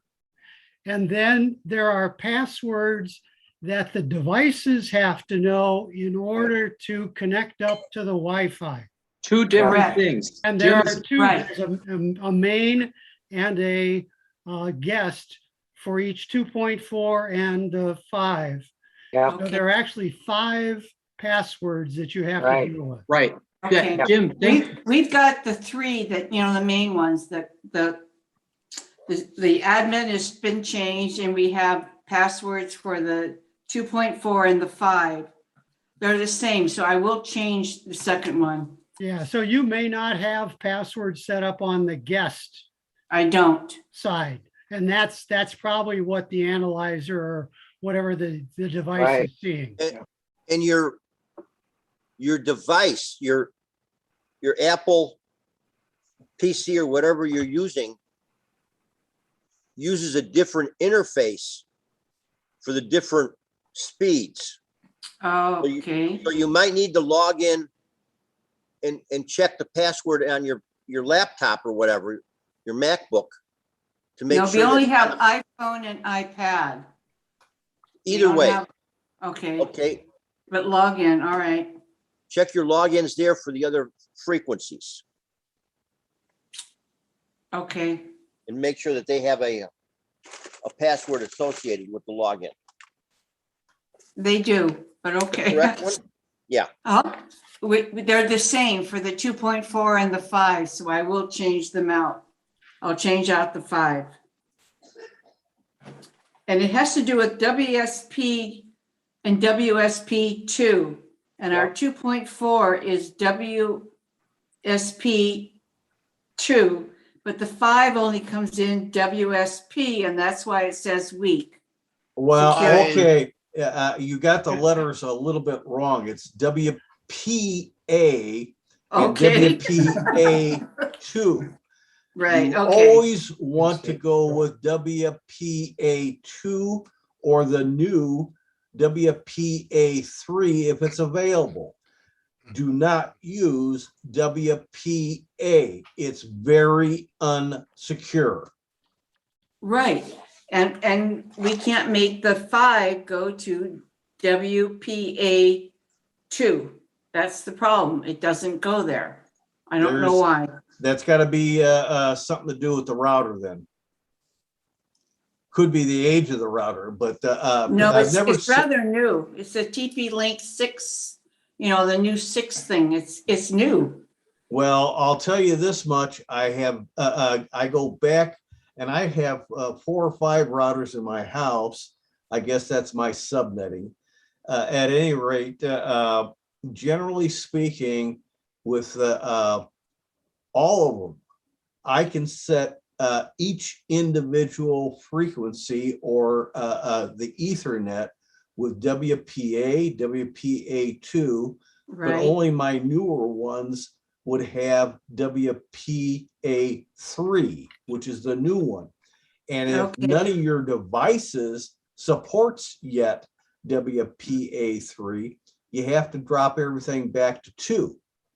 I think I checked that it could use 2 or WPA, and that might be the problem. Yeah, that's what it I sounds think like. I'll uncheck the WPA. I got it. I'll go back and fix that. Thank you. Now, another feature that, another thing that you should check when you're talking to your router is you want to make sure that it has the most current firmware. Are you guys seeing the screen from my Asus router? Right. Okay. So what I did is I actually logged into my router itself, and you guys got to see my passwords and you got to see all my other good stuff in there. So what? I wanted to make sure that I went to the screen where it says firmware upgrade, and you can check the date of it. Somewhere on there might be a date. And hold on, Terry wants to come in and see if it's current. Mine was just updated yesterday, so I don't need to do an update. Mine does updates dynamically all the time for itself, and it does them in the middle of the night, and it reboots itself, and it's up and running, and it's a happy camper. Well, I want to bring up one other thing there. Firmware updates do vary by company, but generally on average 5 years. After that, you usually do not get any more firmware updates, and you start becoming more and more insecure. But I have to, to apply for. I know. Terry, mute yourself. Do you have to some form or how you can do? Oh, there's a protest form. Huh? A protest form. Okay, Why are you gonna get them? we got to get Terry. Well, you have to Terry. go to the internet and find one. Find it. Can you find to me? Yeah. Where's Terry? Terry, I'm gonna have to mute all if I can't find him. Anyways, Oh, Well, the township. What township is it in? Terry, What township? What township? There he is. What township is I got it him. in? boom. Sorry about that, guys. Terry was doing work and not listening. So, No, as I I was said the saying, township. What? why does he do that? Okay, back to firmware. I recommend you go through, do firmware upgrades. regularly, check on them, see if they're there. If you have, as Tim was suggesting, if you have a router that's more than 5 years old, see if they're still doing upgrades to them or firmware updates. If they're not, you may want to consider getting a new one. Yes, but there's an option you got available, especially if you live in a spread out ranch style home or a real big place like an old farmhouse. Generally speaking, you can take your old routers that have no more firmware coming in and change them to an access point. Therefore, they act like a repeater and you're not paying any extra. Right. And that's a very good thing to do. I actually have access points in I have a ranch house, falls right in that category that Tim was saying. And I have used as access points and it works great. We have no problem with communication anywhere in this house. The other thing that my router has, and that article was talking about, was VPN. And some of the newer routers that are out today have a VPN server communication setting. Yes. And it's something you could turn on as a feature. Now, in this particular case, I'm not going out to a VPN server. I'm using my device as a VPN, and I'm running when I'm remote, when I'm out traveling. I'm using a product called Openvpn in order to access my router. So what this does for me is it adds a level of security to me when I am traveling and I'm out at, say, a Starbucks. Starbucks, I'm on their Wi-Fi. We know Starbucks is not secure. They've been hacked a number of times. But if you're using a VPN feature like this and running an add-on called Openvpn, I will be, and you configure it, I can communicate directly wherever I'm at to the internet via my router at my home. So in the case a couple of weeks ago, I was out on the East Coast. I was in a Starbucks. I run this Openvpn. It's just a little app add-on that goes that then, what do I want to say? Then what happens is my browser goes through this Openvpn and communicates directly to my router at home. And then it surfs the web and does whatever I need it to do from my house. It's as if I'm sitting at home. Is people following this, or am I not making sense here? Hopefully I am. So Sanford, what you're saying is when you use the VPN, Openvpn is connecting back to your router. Correct. And using your router as if it were the server, Exactly. rather than using someone else's server. Exactly. Now I'm not trying to do anything that's nefariously that I would need to have a VPN to scramble my communications because I don't want to be tracked. I'm not concerned over that. My sole concern is the security of whatever I'm doing. That is, I'm accessing my personal emails. I could be accessing a financial institution, to do a banking transaction, whatever I want to do. I don't want it to be intercepted at Starbucks and someone to be able to grab my secured information there. Because what happens is when I'm running this Openvpn, it's using 1024-bit encryption between my computer or my laptop or tablet even, that I'm in the Starbucks and talking to my home router, all encrypted. So it can't be intercepted locally. Yeah, and one of the things this avoids is any man-in-the-middle attacks. That's correct. And those are notorious for happening at coffee shops. Exactly. And I use this exclusively when I was traveling. Anytime I logged on to any network, wherever I was at, I always ran this OpenVPN, and I communicated as I surfed the web and did everything as if I'm sitting at home.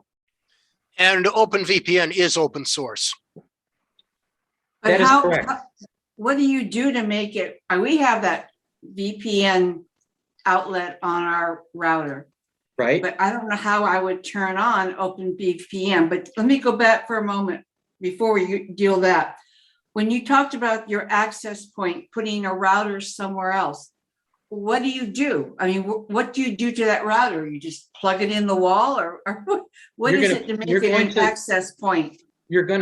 Yes, you need to plug it in the wall, but you first need to plug it in someplace and configure it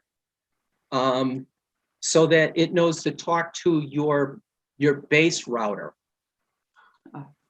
Okay. If you said you got a TP link, if you bought a TP link access point,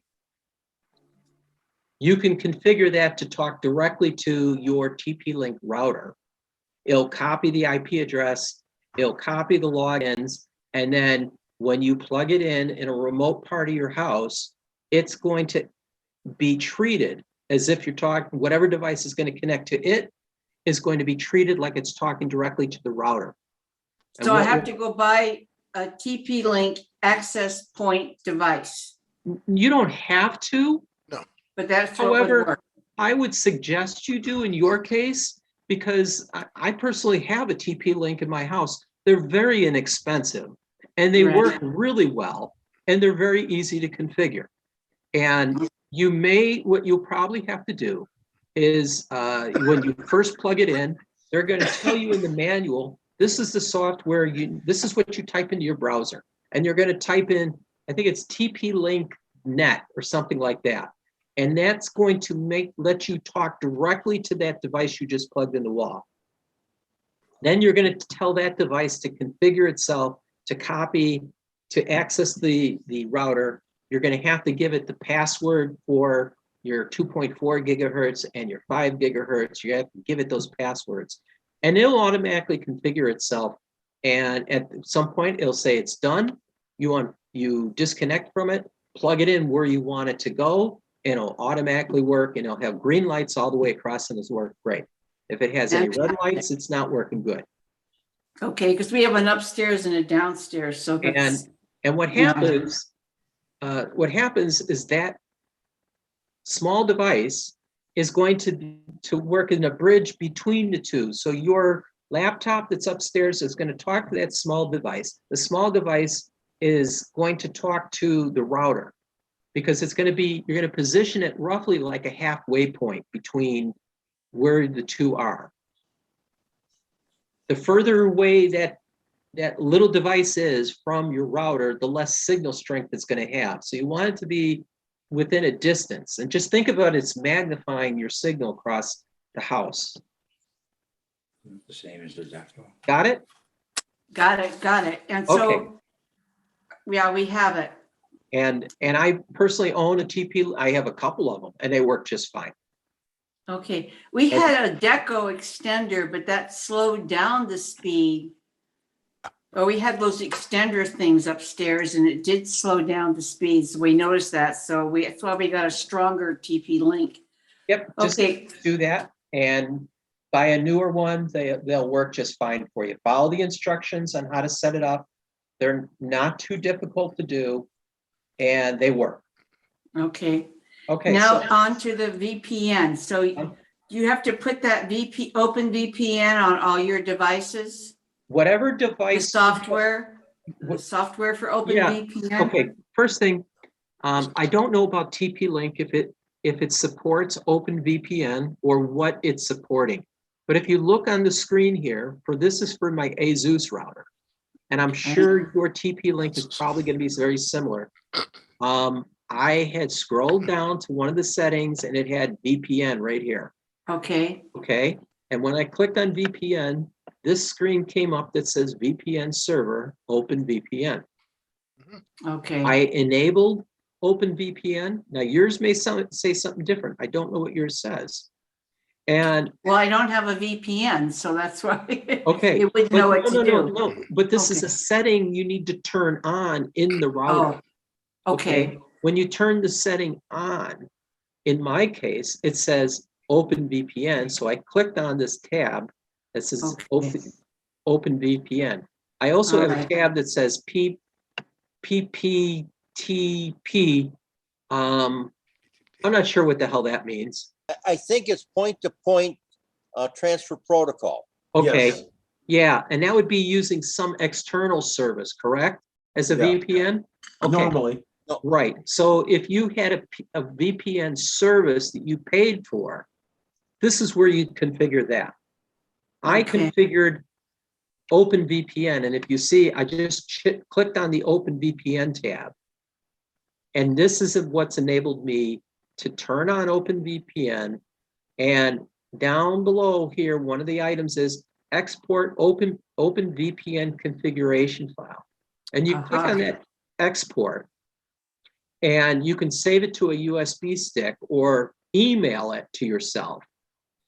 This is what you're going to need. This and the current certification, you're going to need those two things. Email it to yourself, then run or download OpenVPN onto your tablet or your laptop or whatever you're going to be using remotely. And you're going to need to load in, download OpenVPN from the web, which is an app. And then you're going to import these two things. And that's all you'll need to do it from that point on. You turn on the feature. When you're remote, you turn on, you actually call up the app that says OpenVPN, you turn it on, it will tell you it's working or not. If it's working, it's going to be transmitting and communicating directly with your router at home. Okay, perfect. And I tell you, I love this feature. I absolutely love it because I feel more comfortable whenever I'm out and about. No matter where I'm at, I'll use this feature. Now, I'll say if you're on your cell phone, you don't necessarily need to run OpenVPN unless you have a data cap on how much you're limited. You can use data you can use on your cell phone that you'd want to use a Wi-Fi service. But if you're on a Wi-Fi only device like a laptop or a tablet, this will come in handy for you. All right, thank you. I hope that made sense to people about, at least on the choice of on your cell phone, because your cell phone is data encrypted. So you don't really need to do this. Just turn off Wi-Fi and don't use Wi-Fi when you're traveling. Unless you feel that you need to, then I would run this VPN service from the cell phone. Okay, so I've covered some of the good things that were in that article. There's other stuff in your router.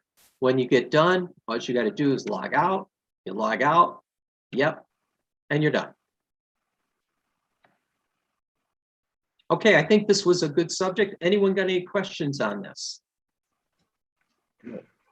no, but I will say that because of the discussion thus far on at least the setup portion, something that perhaps is a topic for one or two meetings per year.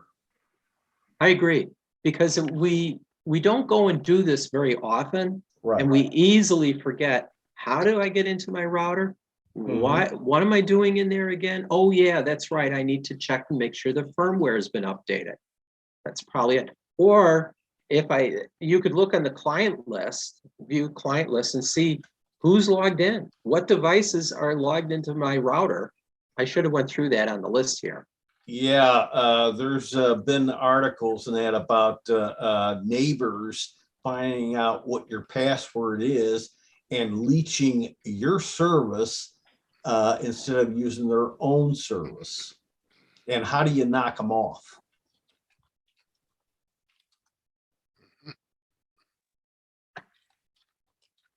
So here I'll go back and share this screen. And share screen, router, share. Okay, so this screen here, this is actually my client list to see what computers. I have printers, I have my server, I have a NVIDIA Shield, my IP, I have an IP camera in my garage, different tablets, and you could see all the different devices that are connected to it, including my watch. Even my Apple Watch connects up to it. So you can see what channels they're on and frequency, how long they've been on there, IP addresses, et cetera, et cetera. But this way you can see things that look a little fishy, as in like the second item down here is just a bunch of numbers. And it might take you a while to root out what is those numbers connected to, what device. I have this Azureware. That's another device. It suddenly just appeared out of my system. I'm going, what is this? Took me a while to figure out which device is actually hooked up to it. But as you see, I've got quite a few items connected up to my Wi-Fi system or up to my router. It's a good idea to go through this. Okay, so I get out of there.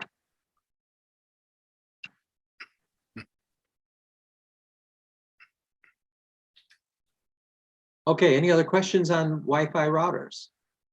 VPN, Openvpn.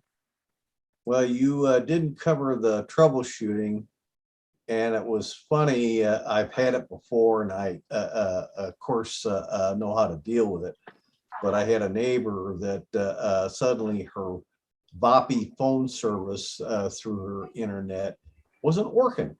Gave her a busy signal, which she didn't even recognize.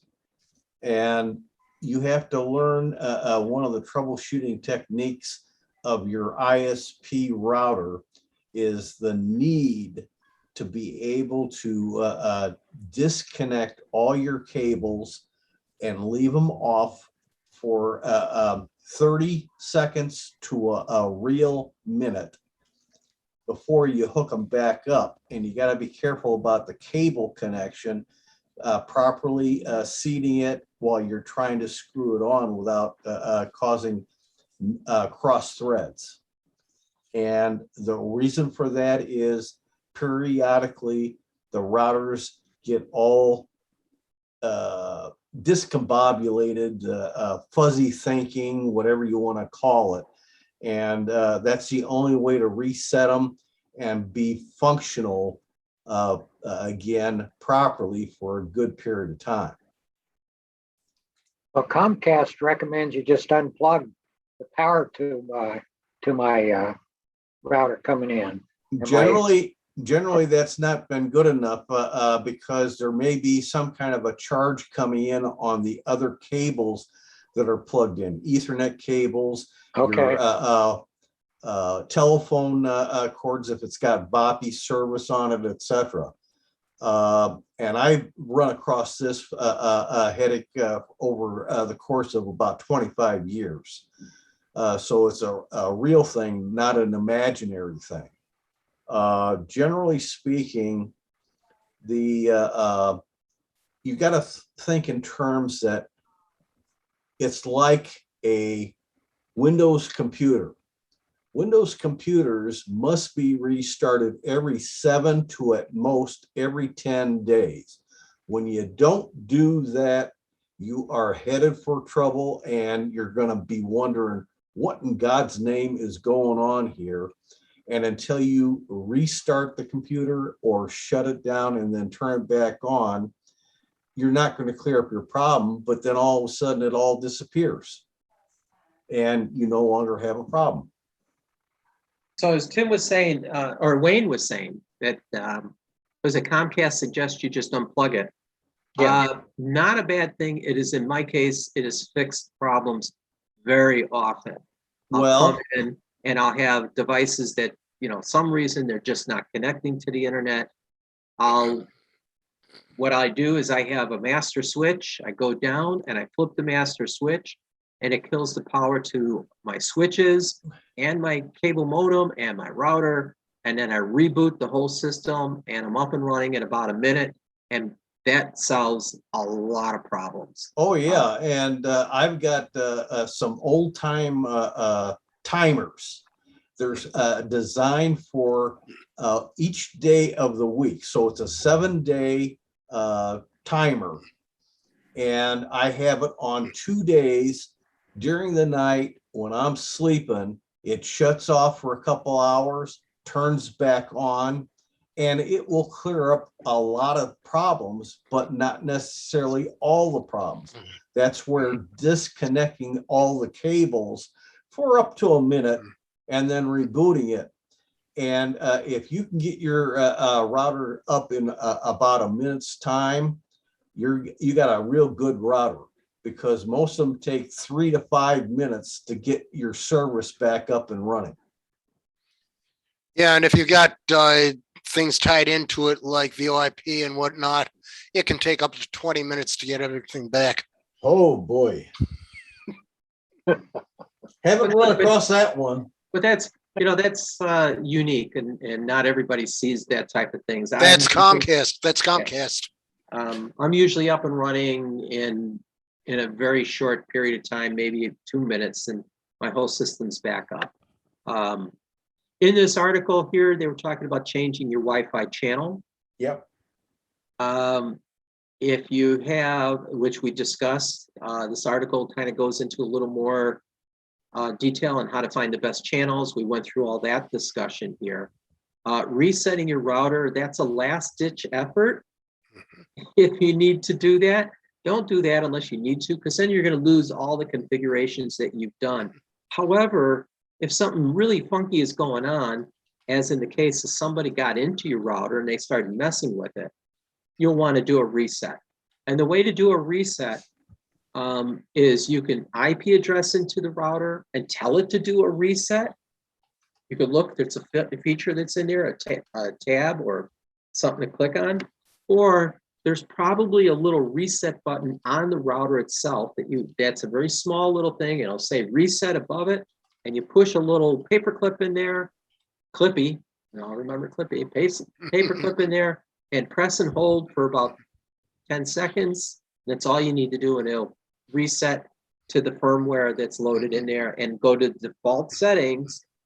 And the default settings is going to be, your login is now going to be changed back to admin with no password. And it's going to be 192.168.1.1 by default, or something like that. So just note that. And that's going to be in that little handbook that Tim was suggesting that you make your notes on, because you're going to want to know what the default login was for that router before you made any changes to it. Because when you do a reset, it's going to default back to that. Well, if you think you've got somebody that has hacked into your router and you do the reset, I would change all passwords that you have set up on that router originally. Right. It's a pain in the butt, because then you're going to go to each device and tell it what the new password is for them to access it. But it beats the heck out of letting that person right back in.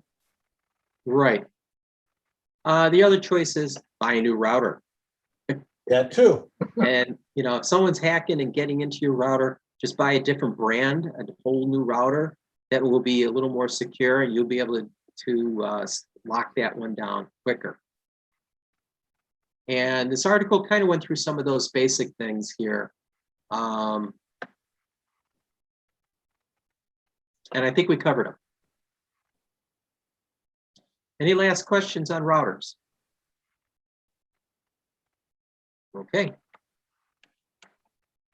And share this screen.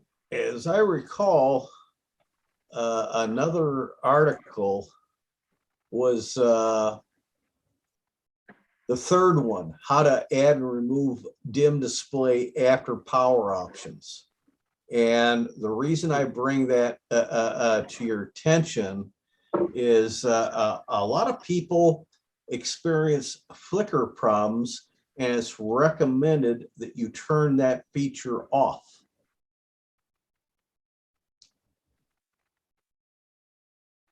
Open hyperlink.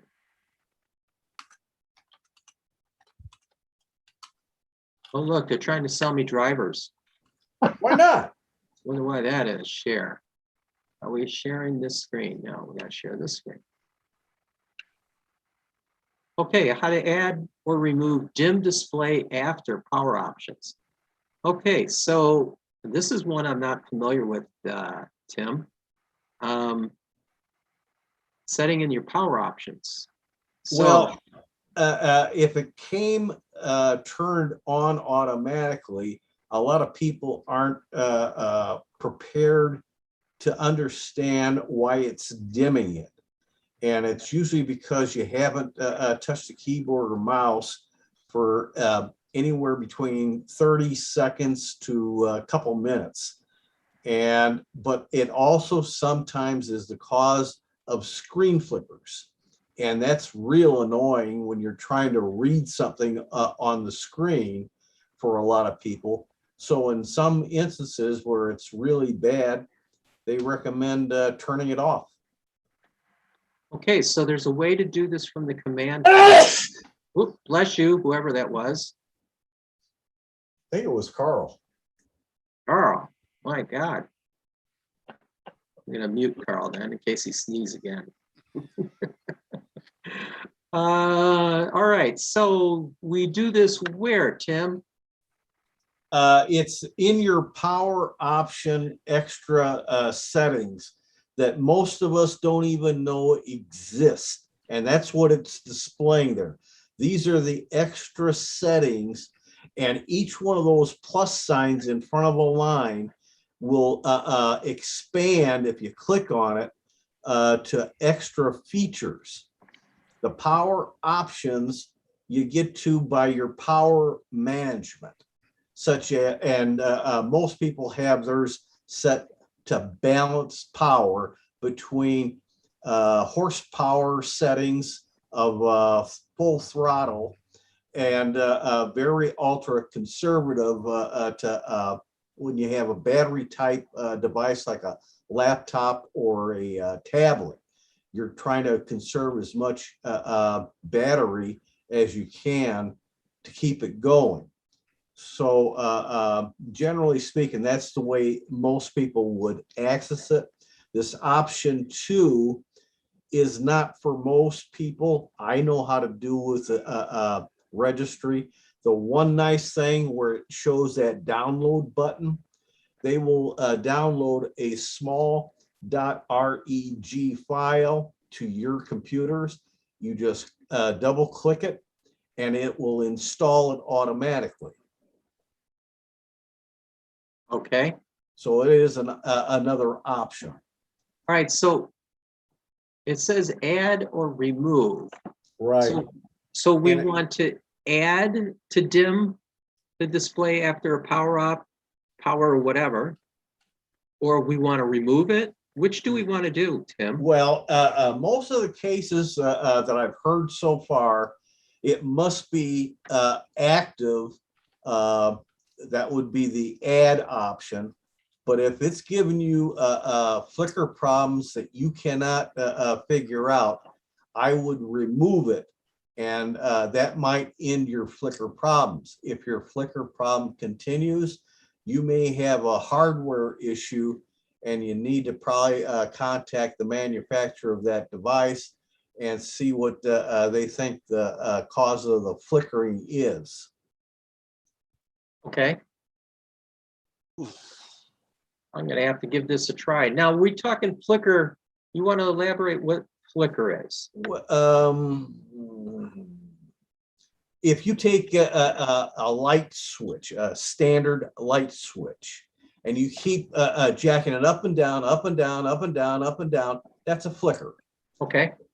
But this is on your display panel, whether it's built in like a tablet or a laptop or a monitor on some kind of a desktop computer, doesn't matter.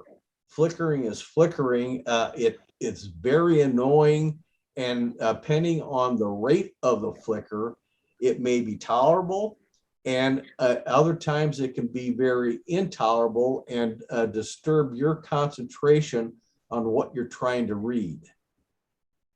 Sort of like a fluorescent light bulb when the ballast goes bad. Yeah, that'd be another good example.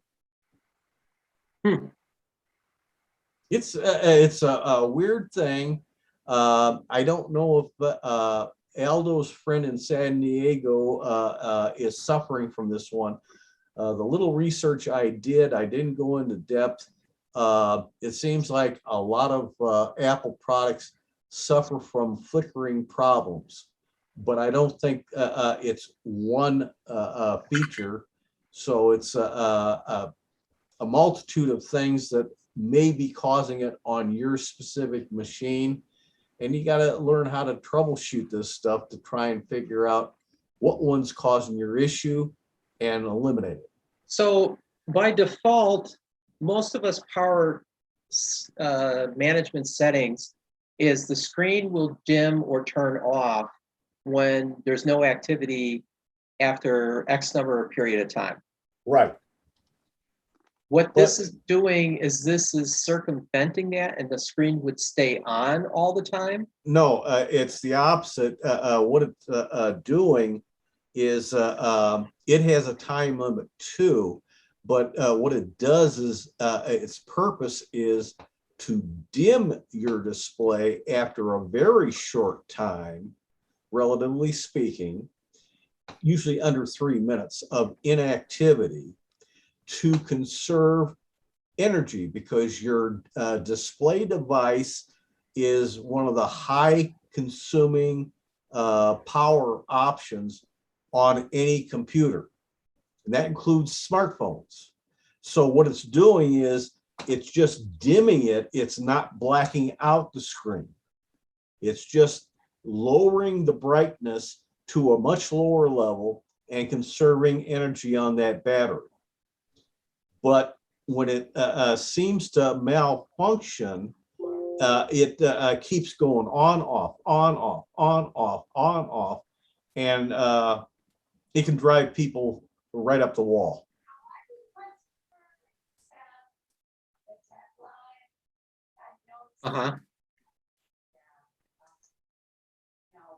I could see you could drive people up the wall, because I experienced that, but I just with this laptop, where my screen will start to flicker on me, and I just never could figure it out. This might be the cause. It just very well might be the cause. Yeah, what I hate is on this and on several PCs and laptops I've owned, and especially on my Chromebook, I look away for maybe 2 minutes, and all of a sudden my screen is either black or in screensaver. And so that needs an adjustment sometimes. I always adjust the regular default of going to a black screen or a screensaver because the default is just too short a time for me as far as I'm concerned. But the dimming is an added feature in 10 and probably in 11 too. And it seems to be okay on lots and lots of machines for a lot of users. It's just that some people run into this stupid problem and start losing their marbles, thinking that they got a defective machine. Yeah. And in many cases, it's not. No, you've got a defective operating system. No, it's just a particular feature that's just not working right. Maybe it's got a software bug. Yeah, it's not a bug, it's a feature. Garbage in, garbage out. But yeah, there are even some Linuxes that'll do the same thing. Oh, I think it's endemic to all the OS platforms, regardless of what they are, because of all our devices are so diverse and have lots of different characteristics.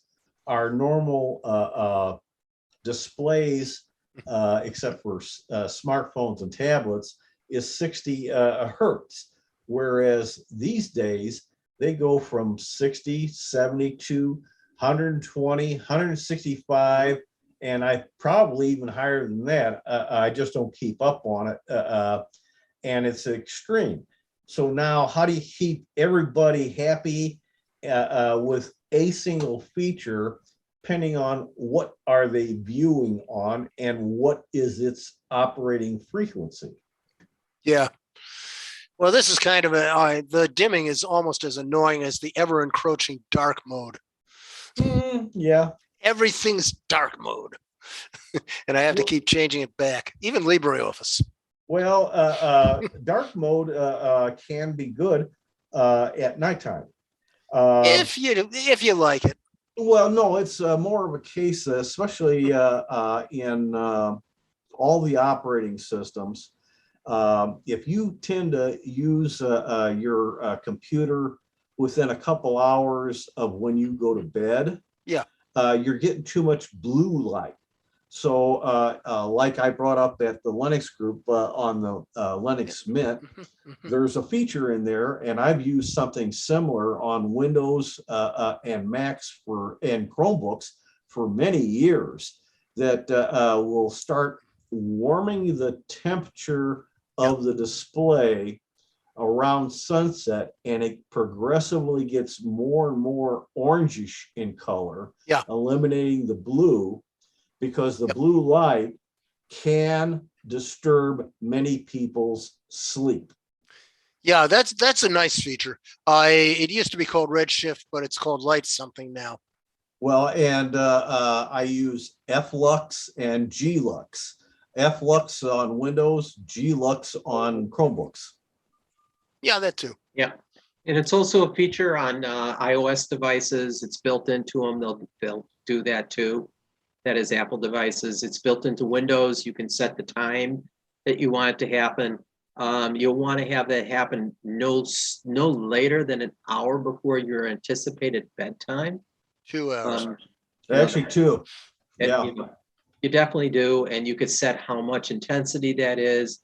Now, if you don't want to have that feature turned on, if you're doing things that are color sensitive, that is, you're doing graphic work or photo or video editing or something like that, you don't want to turn on that red shift, if you will, or the blue light filter, because that's going to distort what you're seeing on your screen. But that's just a footnote to note.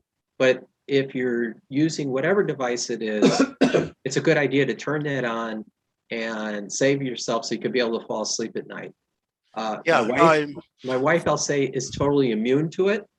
It doesn't matter. She's on her phone, and then she turns it off, and she's out within seconds. I don't know. Yeah, in Linux, it's often called nightlight. Nightlight. Yeah. That's the other one. So your mileage may vary. Yeah, but that's totally different from these power saving features. The other one I really hate is where drives fall asleep.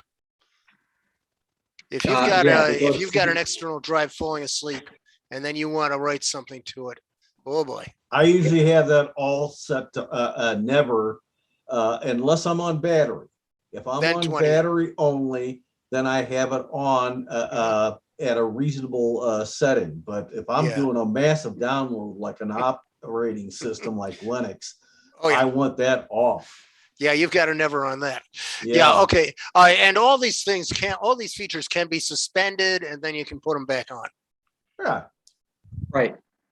Okay, so let's go to a new topic we have in there. How about the 5th one? In a sense, we covered it a little bit. Now I got to count down. Oh. Which one is this one, Tim? It's the one about you got the neighbor. The neighbor. Oh yeah. How do I stop my neighbor using my IP address? Okay. That gets back into the router again. Yes, it does. Let's see. I just clicked on something and window enhancements, dim. How do I stop my neighbor?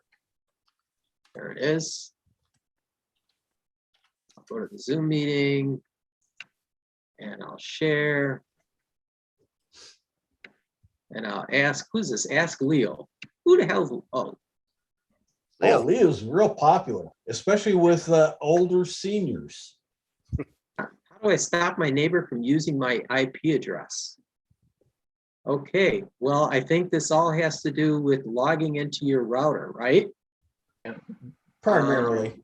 That's how you're gonna find out your neighbor is using your IP to begin with. Right, so if you have, like that, your router is open and you don't have a password to get in it, shame on you. Right. That is to say, you need to have a password to log on to your network. This is not your admin password thing that we were talking about earlier on how to access your router.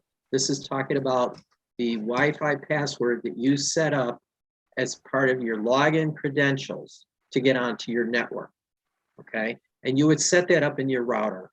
I'm assuming here, and please tell me if someone here in this group does not know how to do this or has not set up a secure access or a password to get their router, put your hands up and we'll go through this. And I don't see hands. One thing I will. Oh, wait, mention- Dennis, you do not have a password to get onto your into your network, your home network? Hold on, we gotta unmute you. You're muted. There you go. The laptops have passwords, but the router doesn't have a password that I'm aware of. In other words, when you go to get onto your network, you never had to set up a password? I don't have a network. Each machine just links to the router individually. Okay, but are they doing that Wi-Fi or hardwire? Well, I use both, but I do have passwords to do it Wi-Fi. That's what we're referring to. But the router itself doesn't have a password. But It should. You should put well, one. based on what you've said today, I realize it should, but I've never Okay. known that before. Okay, all right, so you know that, but you do have a Wi-Fi password. That is to use your Wi-Fi. You already have a password set up, right? Correct. Okay, all right, good. You don't have to tell us what it is, but you could tell us what it is. It might be Rumpelstiltskin, or it could be, pig with tails, or it could be something as simple as glass, GLASS. Sanford? Yes. I want to say something here because there's a lot of misunderstanding and misconception. You are not trying to set up a password on your Wi-Fi, whether you got one or both bands. You are trying to set up a password phrase. A phrase means it's fairly long, and it's either like the quick brown fox jumped as the passphrase, or you have disassociated words like perfect squirrel 869. Perfect and squirrel don't go together, at least in most people's minds. And then the number adds to complexity, and you're trying to make it tougher to guess what it is. Most people, for regular passwords, do a horrible job in making a difficult, complex password to begin with. Right now, I use 16-character general passwords, and I use a password generator to create them. But for the Wi-Fi, I create my own, and I have different phrases that I have set up for each one of them. They're all different, none the same.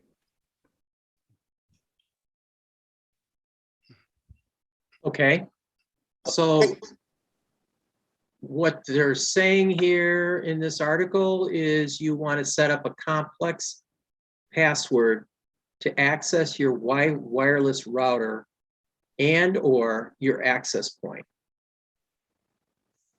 Dennis, do you own your modem or your router, or is this something you're renting? Well, I have both my own and renting. In fact, what I do now, when I had Comcast, I was allowed to go in and make my own settings. I put the password on the administrator account. I created my own passphrases on the Wi-Fi, etc. Now on the current one, I'm not doing it. I have it Etherneted straight into my own router, and that router I can set any way I want to, and it controls my Wi-Fi access in the home. I was asking Dennis. Well, I have a router from WOW, but then I have my own modem connected to that router. You mean not a modem, probably another router. Okay, maybe it's another router, but I have my own router connected to WOW's equipment. That's fine. That's what I'm doing. That way, see, I don't know what WOW's procedures are. If they need to maintain certain things on everybody's rented routers, but at the same time too, some of the companies like Comcast used to be, they allowed you flexibility in making a lot of changes on it. I haven't tried it out with WOW's router. So I just hooked mine up with a very short Ethernet cable to my own personal router, and it does all the control I want to do. I have a combo that I purchased, so I'm using on Comcast. Yeah, you can do that too. And as long as you own it, you can do what you want to with it. You're the one responsible for maintaining the firmware, not WOW.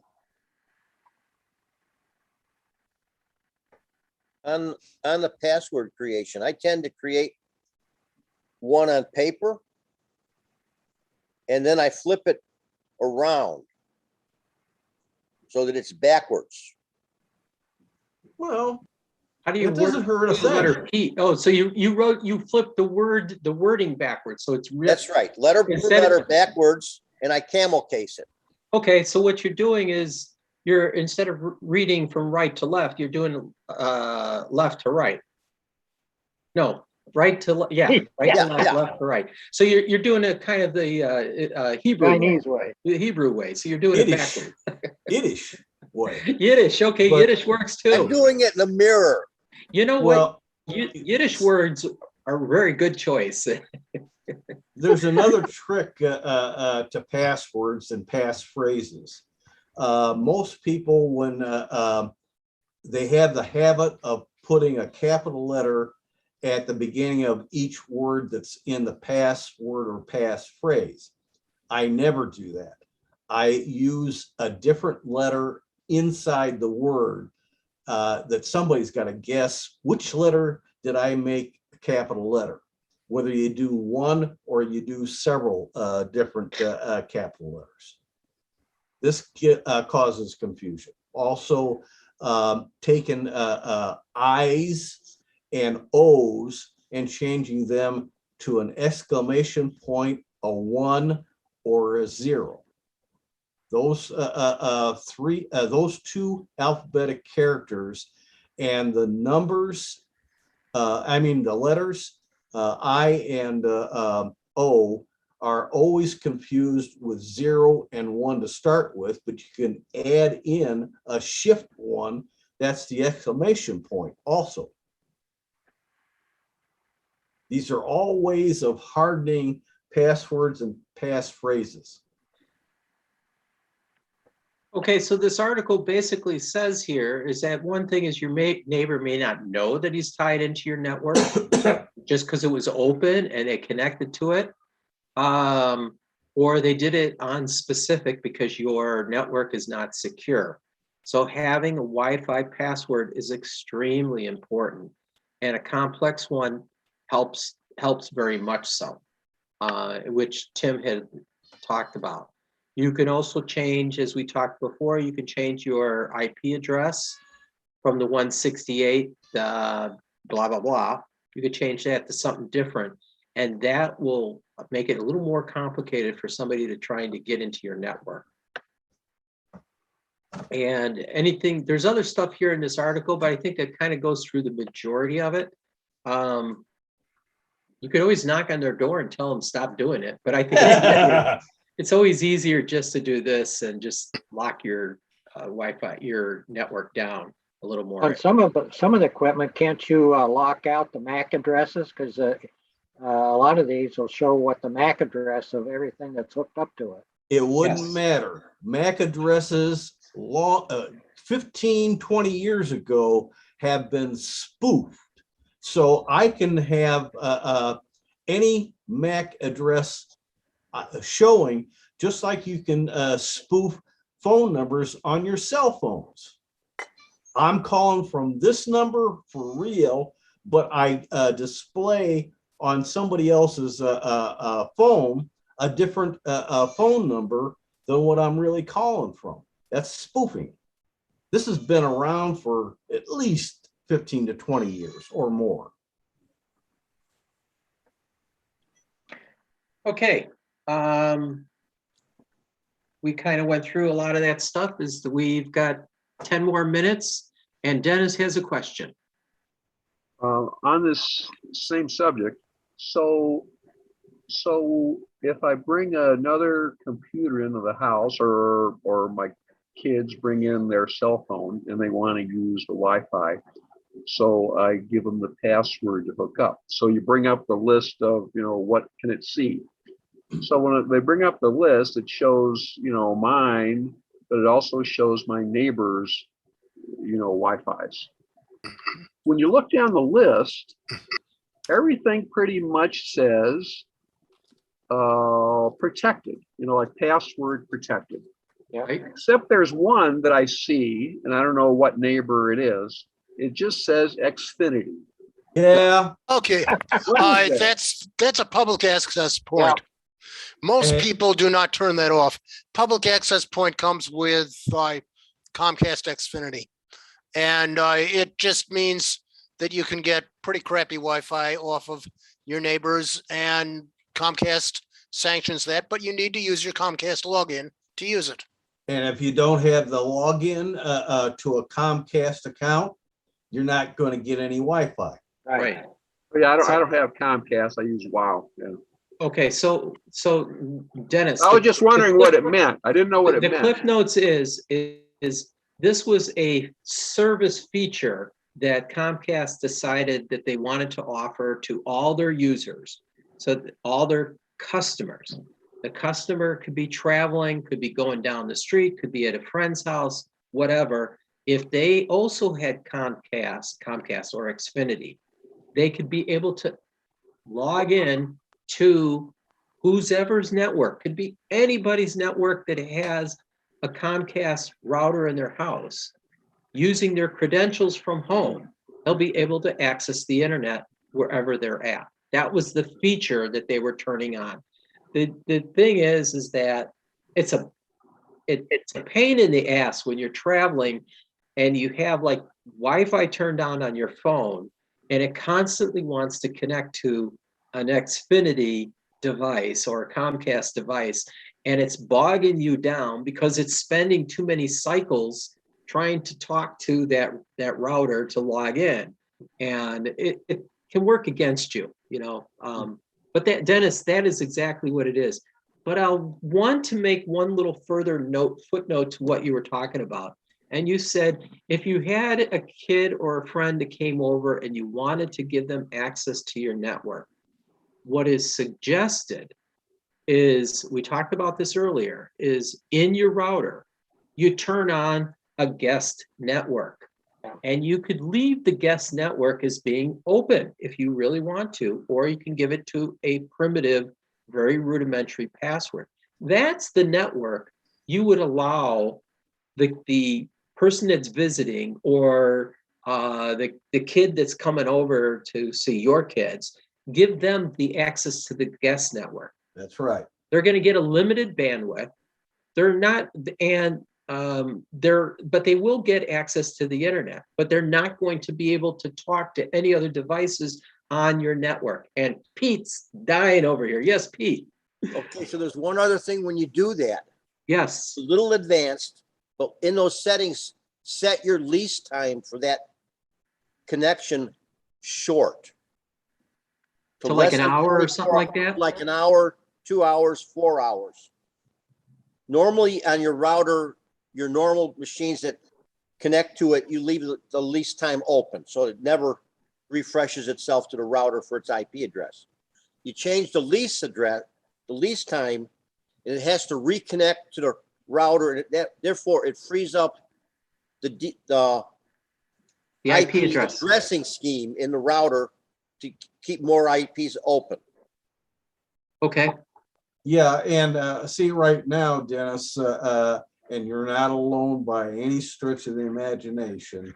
When you have, especially people who do not live in your home over, regardless of who they are, they can see every machine on your system. And if they're smart enough, they can gain access to your files and folders also. So that's the other reason for setting up guest accounts on the routers, giving that information out only. They can't see your machines or your files and folders. Now, to contradict Pete about the lease time,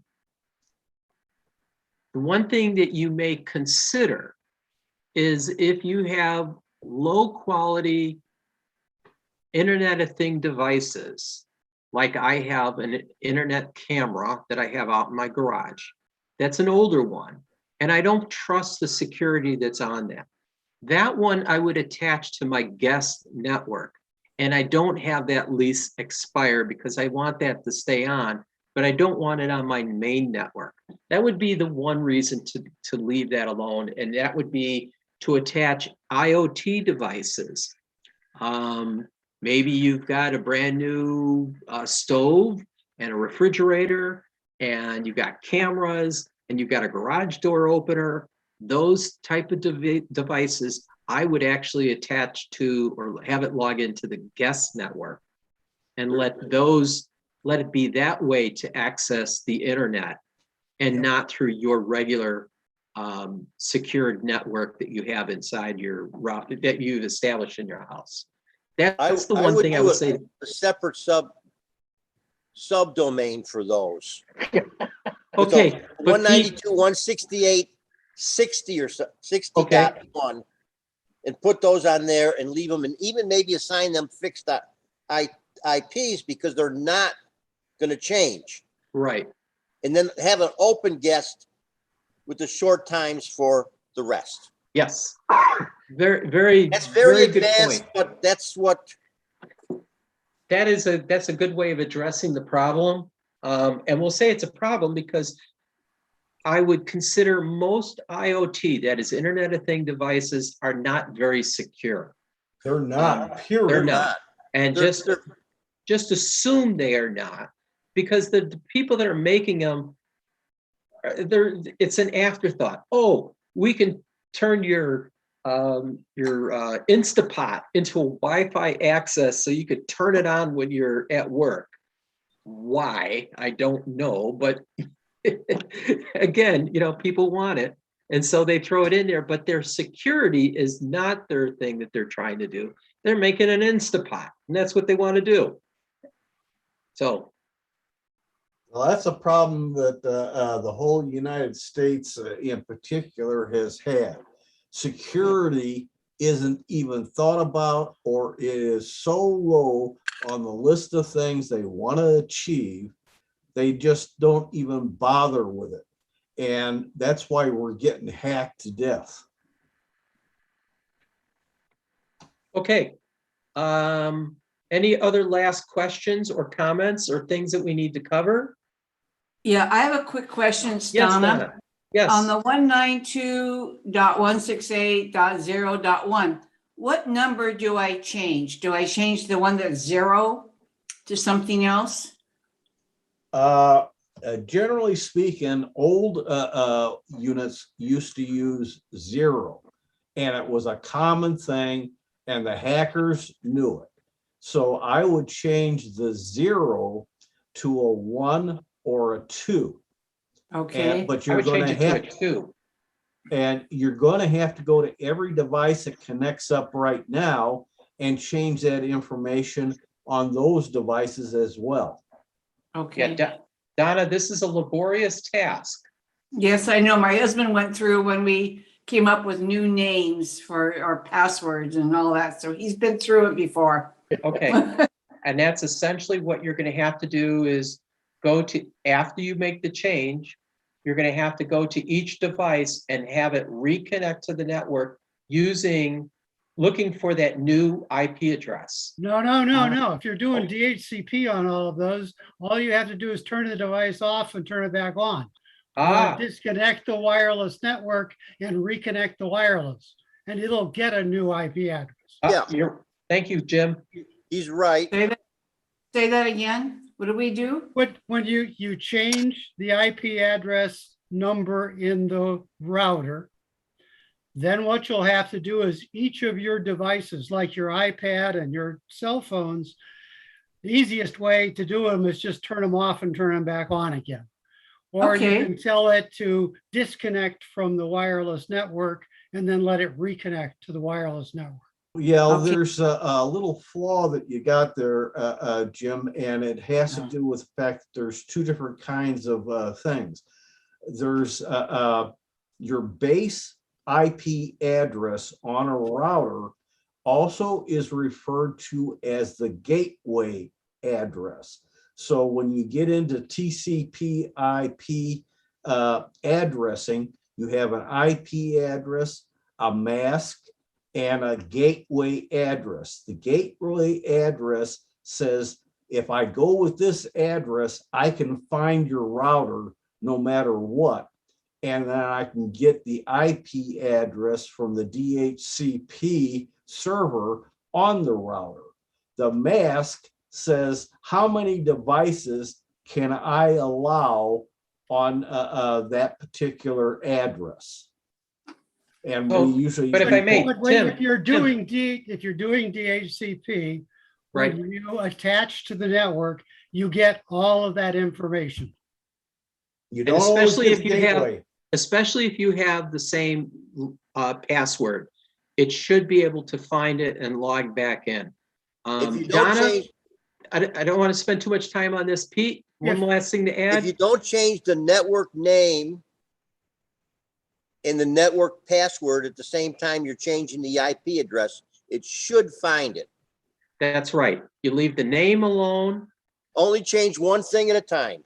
Okay. Right, change one thing at a time, and that's going to be that 0. You're going to change to like a 2 or a 3 or something like that. Or make it 100.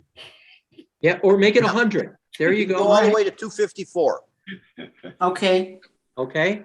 And then reboot everything and see how it works. All right. All right. Thank you. We've covered a lot of topics tonight. This has been a great meeting. And we'll see everybody next month. And remember, don't buy SanDisk memory cards that are too darn cheap. And if you see 256 gigs for $9. See one like that on eBay, don't buy it. Yeah. And don't forget, don't buy one of those from Sanford. Yeah.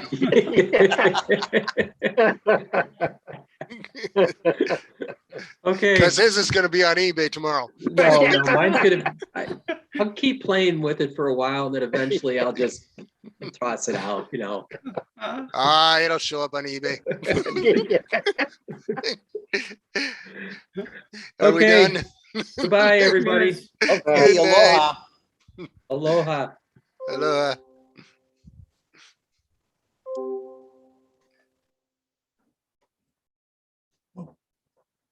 Jerry Sass, are you still there, or are you just recording? Before you want to try it.